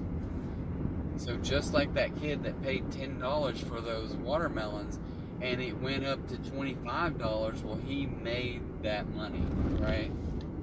So I want to encourage you guys to do the same. Don't panic. Just stay the course. Keep investing that money. Keep it going steady. $25 a week. If you make more money, then increase the volume as it goes into your Roth IRA. You can put in a Roth. I think you can. I don't know for sure. You might want to do the research and find out how much you can put in a Roth. It might be like $5,000, $6,000, $7,000 a year, but if you're over 50, you can put in $8,000 a year, and then let that money start growing. So anyway, it's just something to think about. Obviously, do your own research. If you have questions, reach out to ask a financial advisor. There's people that are willing to help you.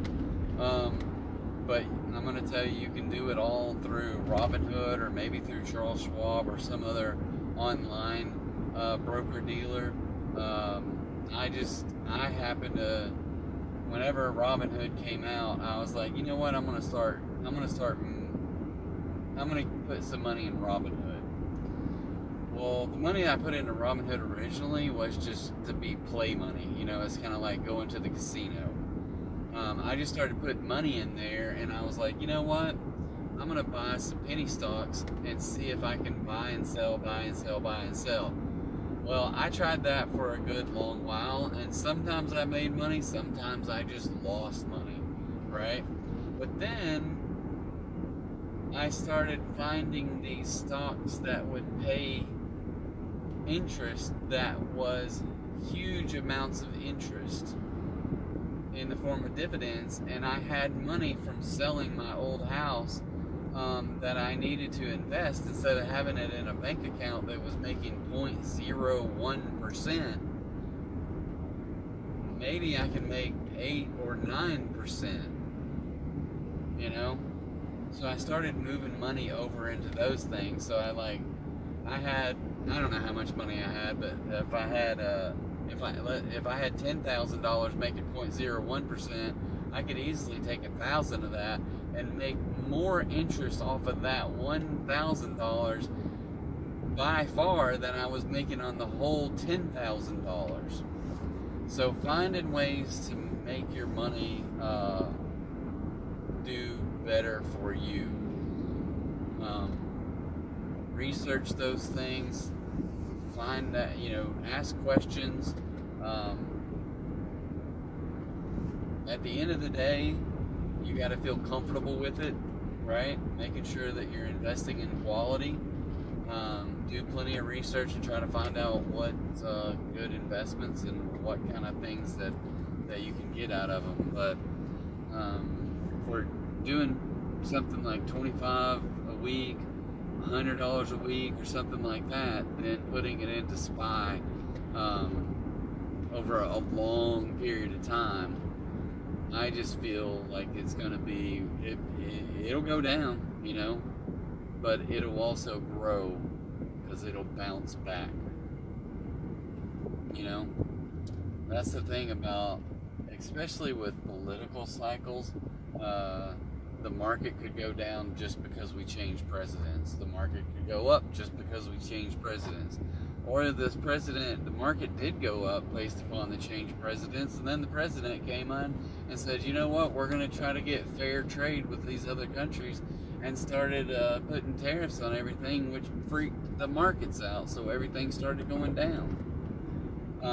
But once these trade negotiations are finalized, and other countries have fair and equitable trade alliances with the United States, that the market will stabilize and rebound even better than it was before, because then, especially for U.S. companies, they will have better deals than what they had before. Because if you went to China and you had 100% tariff on U.S. goods going to China,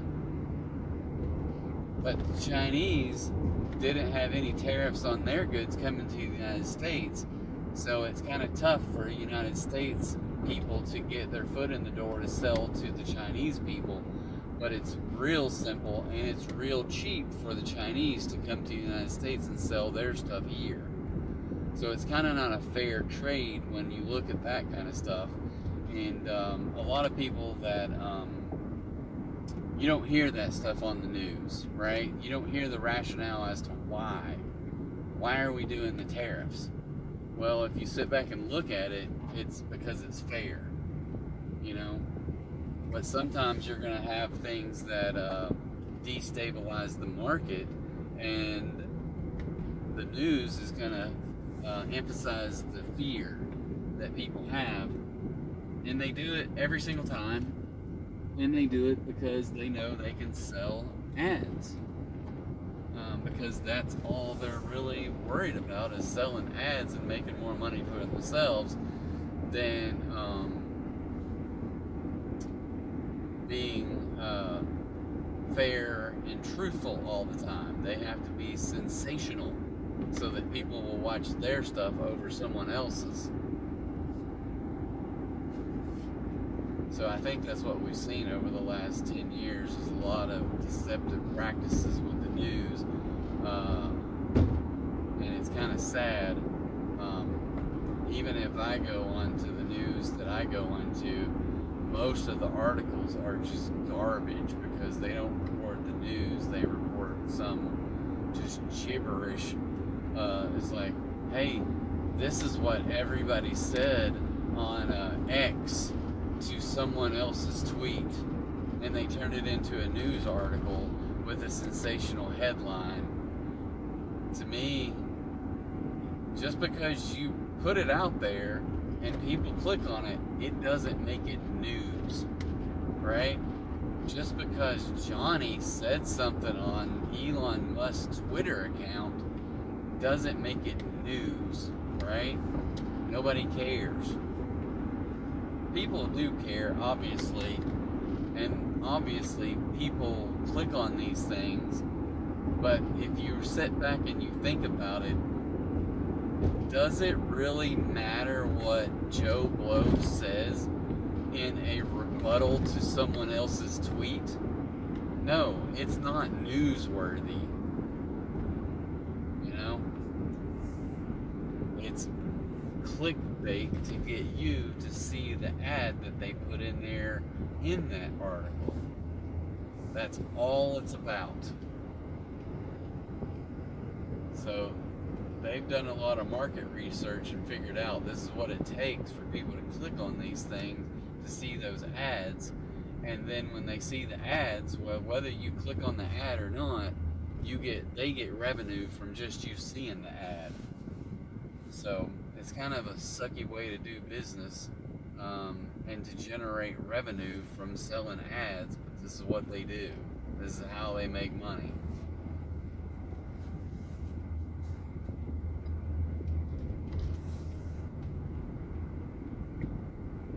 It's just like, I know here where I live, they're trying to pass, they passed this bond issue a long time ago.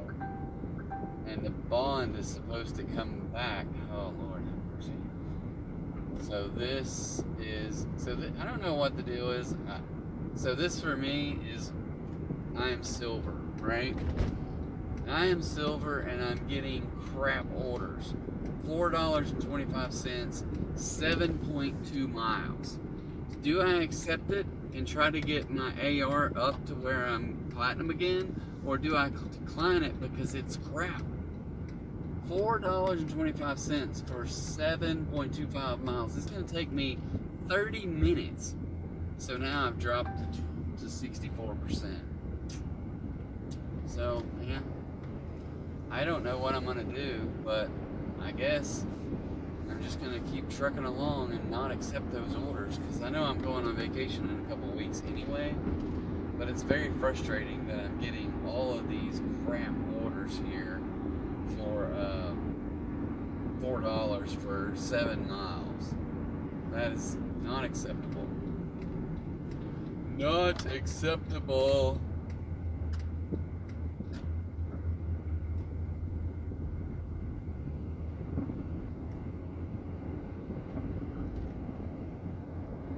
So, I for a while believed that having the platinum in my area does help. No matter what people say on Facebook, where they said it's just a game they're trying to get you to play, but the reality for me is that the orders I'm getting are garbage. I started out at 67 AR and I'm down to 65 or 64 now. So yeah. Not what I wanted. I don't see it getting any better unless I just happen to get a rash of decent orders. Or I say, you know what, I'm just going to suck it up and accept everything until I get to a point where I'm back to my normal AR, which is where it's over 70%.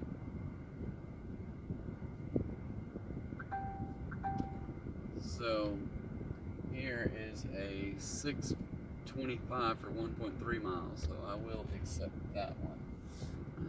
Not there. Okay,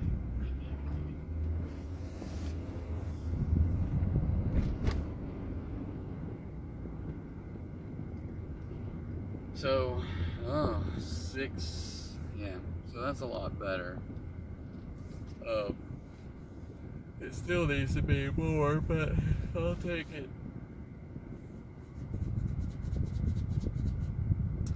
And it's, I've only got about 45 minutes. I need to head to the house and start fixing some dinner.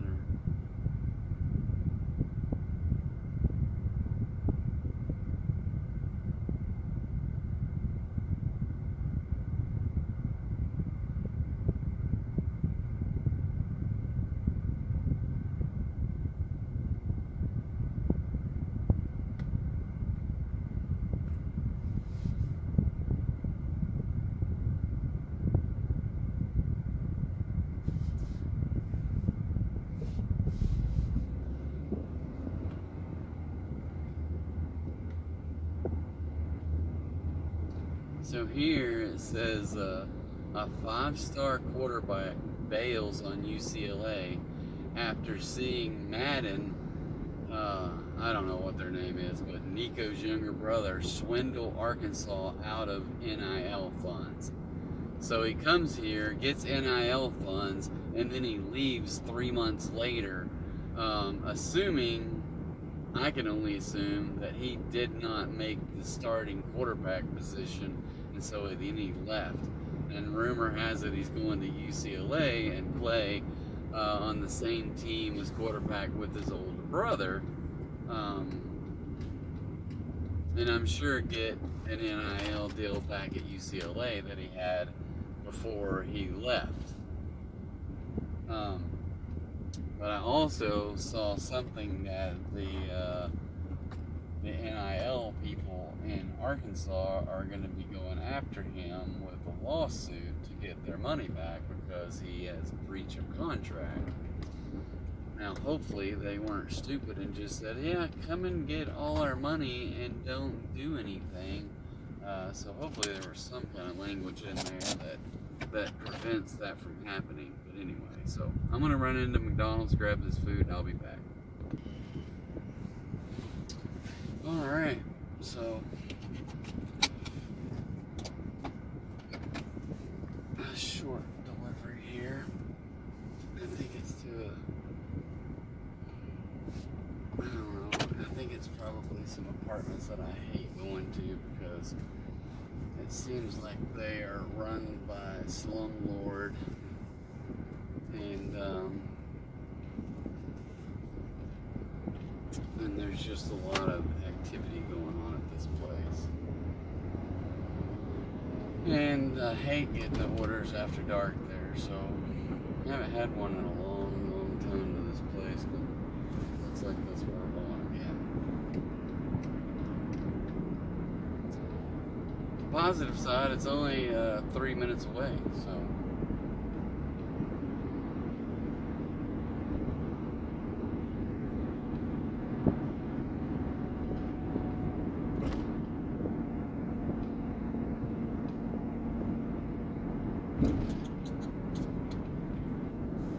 Alright, so 2 minutes away.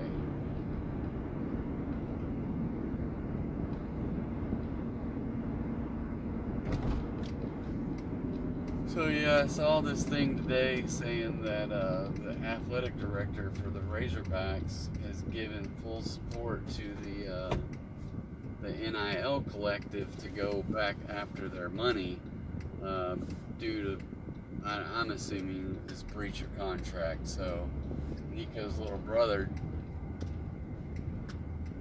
yesterday got in the portal, or a couple days ago, I don't know when, but anyway, got in the portal, and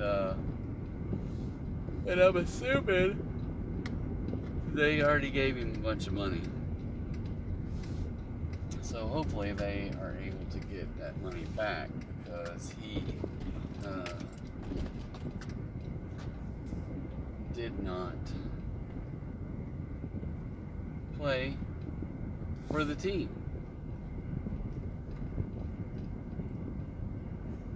So anyway, fingers crossed anyway. Alright, so here's what I hate about these is the address and the directions are never to the apartment.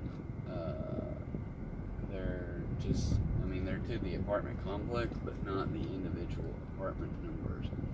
And it's an old motel that was converted into apartments. So each motel room is now rented out as a living space to people.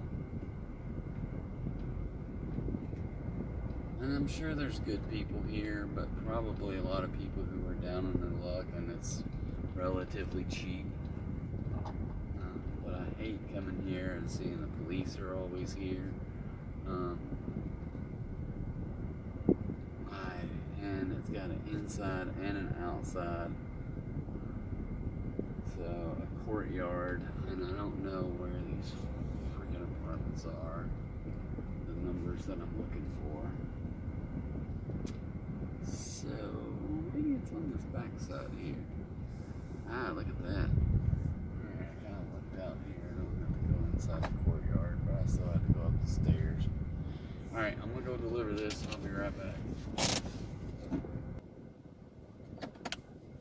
Okay, so that last order was like $6.50 with about $2 delivery, $2 from DoorDash and $4 or something from the tip. So not too bad for just around the corner. I just got another offer for $10 for maybe 6 miles, so this will be my last delivery of the day, so I have accepted it. And I am going to pause the orders after this one, and which will put me at about $46.50 for the day. Now I'm worried because it's at IHOP, which is right across the street. I think, yeah, right there. They are horrible at getting their food done at a reasonable time. It's very rare that they ever have anybody in the store.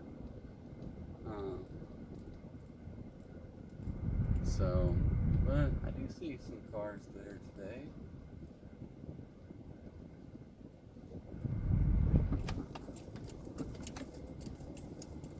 So 1, 2, 3, 4, 5, 6 cars there and 1 vehicle leaving. So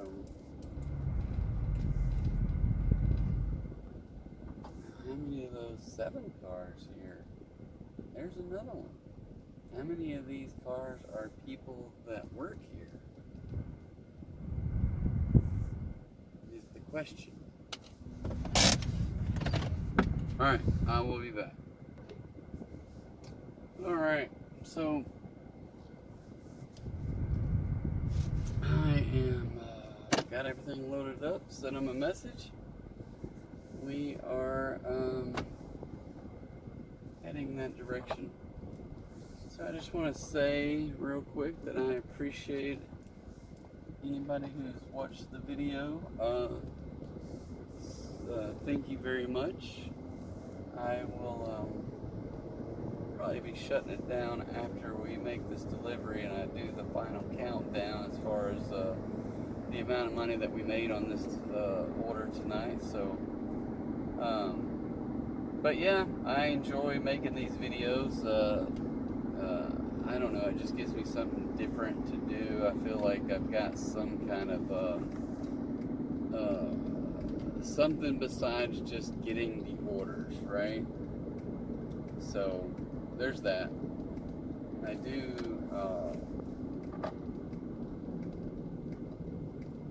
it is hard to get the videos out and all that stuff, so I gotta figure out, and I think excuse me, I am getting better at getting those knocked out and coming up with a system to kind of move them from that phone over to my desktop and then get them from the desktop into an editing tool to be able to add stuff at the beginning, at the end, and add a little intro music and stuff like that. So anyway, lots of little things, but I try to make like templates to where I can just do it. I also like that whole deal where I can, once I get it uploaded into, I don't know how long it takes them to come up with the transcript, but I go grab the transcript, dump it into ChatGPT, and it comes up with descriptions for the title of the video. It comes up with descriptions of the summarizing of all the different things that we talked about, and it just looks kind of good to me anyway as to the outcome. So I'm very pleased with that, and so this is the first real useful way that I've had, other than asking just random questions that I didn't know instead of having to look it up, right? Of using those features to take some information of a full, like a 2-hour video, dumping all the text of it, and they kind of summarize all the stuff that was talked about. So that way I don't have to go through there and figure out or remember what all I talked about, because there's no way I can remember all the stuff. Especially when I'm doing days behind.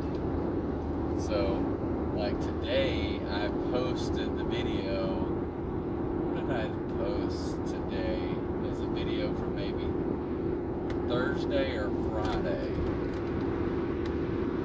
But today's Tuesday, so I had 2 videos on Friday, a video on Saturday, 2 videos on Monday, and now today's Tuesdays. So, yeah, I'm a little bit behind, but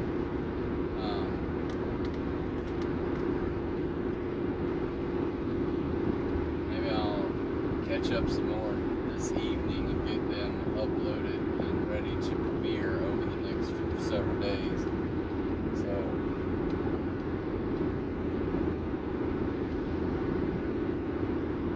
I also need to be better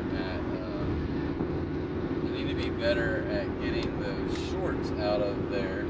So I can tell you this, today I posted a short on YouTube today, and it shot up for me anyway. Obviously I don't do this.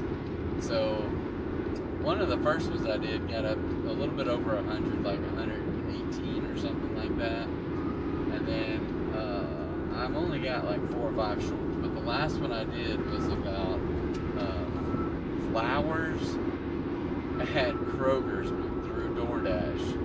So I just did a little short about that, and it has over 400 or so views. So that's just funny to me. But you know, every little bit helps. We'll do some more like that. I just have to go through. So I got a tool, I think it's called Nexum or something like that, that you can upload the videos, and it goes and tries to find little clips here and there that might be worthy of making a short out of them. So I've used it to make, well, I made a couple of shorts early on just by myself, and then the last 3 or 4 I've used this tool, and it lets you put in like some graphics on there. It puts a hook on the screen. It also does a read along captions, so I like that. So it's kind of nice in that regard. So, and it's fairly easy and quick. And the hardest part is, well, one, it captures the video and it'll do the start, but it also is like, you can trim it. So you spend more time trimming it than you do putting in the captions, and it gives you an idea of what your caption could be, the little hook statement, right? And you can make that thing be a little short one, or you can make it the full length of the whole video. So we'll see. I got one coming out tomorrow. I can't remember what it's about, but yeah, I don't know. I mean, I'm not got it all down pat, but I do have some things going to where it's working a little bit better than what it was. I can't find this video now because I've changed my channel. Uploaded 4 videos. So Rambling Dasher origin story. So I have an origin story out there. I'm gonna have to get out of here because I can't see the number of videos. So social, YouTube, studio. So 476 on the last short that I did. And then another one that I did is up to 309. So both of them are going up compared to where they were. I mean, well, the other one was posted before, and it wasn't hardly getting anything. And then when this other one started taking off, well, then this one jumped up to 309 as well. So, and if I go to the analytics and look at, I don't know if these are real or not, but I could go to real time. I have over 1,000 views in the last 48 hours. And I promise you, before today, I didn't have anywhere close to 500. So the most recent one has 483, and the other one has 391. So, anyway, I don't know. People are seeing it. Whether they're going all the way through or not, I don't know. I don't know if it'll get any better than that. But maybe, if I keep making them, maybe people will continue to see them, right? I still am freaked out by the fact that YouTube requires you to have 3 million shorts views to become monetized. So I think the main thing is I keep being consistent, because I feel like the algorithm. Oh, I need to figure out if I need to turn. Yeah. Yes, I do. That the algorithm wants to see consistent posts for you to be able to get the numbers. So if I can keep posting on the regular, then maybe I'll get decent views. If I make quality content, maybe I'll get decent views. So we'll see. It's not that right there. That must be the next road. The sun is so bright right now, it's ridiculous.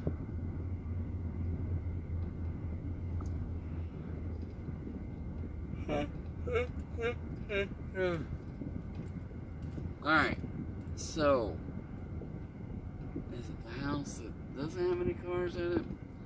Why don't you people have numbers? How am I supposed to know which house is yours?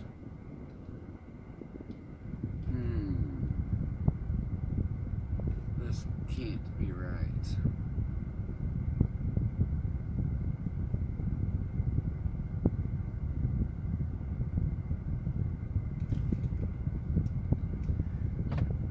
This can't be right. Hell.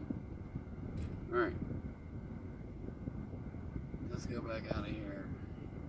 That doesn't look right.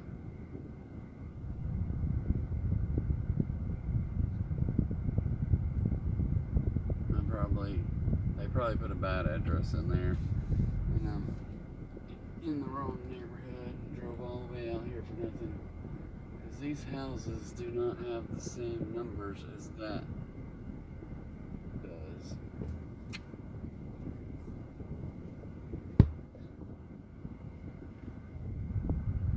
Okay.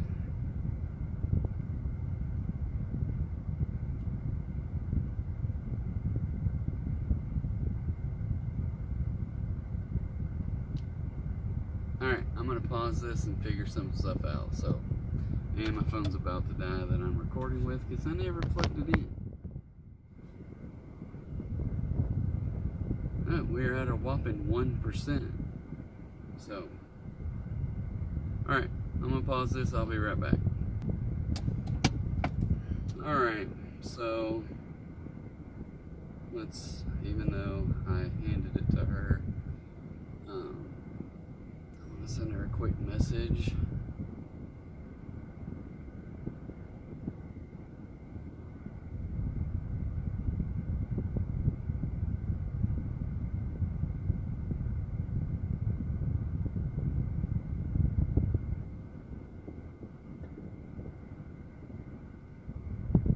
And mark as delivered, confirm, $10, $4.50 DoorDash, $5.50 tip, done, in dash. And it's want me to dash along the way. Let's see if we can get back to earnings. So the earnings for today is that here. So 46.50. So 2 hours and 59 minutes on 5 deliveries and a good 25-30 minute drive home. So really 3.5 hours. And then 5 orders for $46.50. Almost got $10 per order. Obviously 3 hours at $46 is a lot less than the $20 per hour that I would like to get.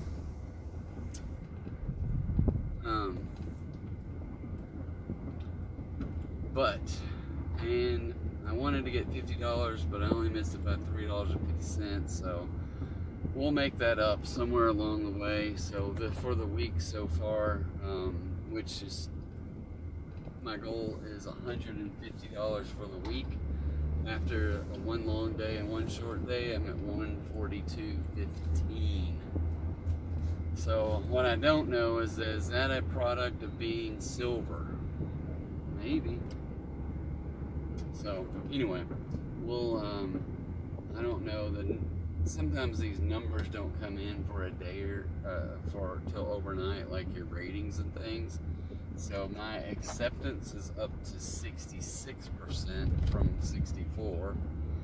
I'm at 98% completion, 93% on time or early, 5.0 still, 166 dashes with 2496. So I don't know if that's updated. That might have updated after I closed this out. So because I think I was not close enough to get 2500 today. So we'll get 20. We'll find out tomorrow if that 2500 is there or if we'll have to get it on Wednesday night. So anyway, all right. Everybody, thank you for tagging along with me. Enjoyed the ride. I hope you got something out of it. Maybe we leave comments what you think is good, what I should stop doing. You're not gonna hurt my feelings. You have to have feelings to have them hurt, right? So, but yeah, I obviously I want to be better. I want to be better at DoorDashing. I want to be better at doing YouTube. If you got any helpful hints, send them my way. Appreciate you guys. Have a good night. Bye.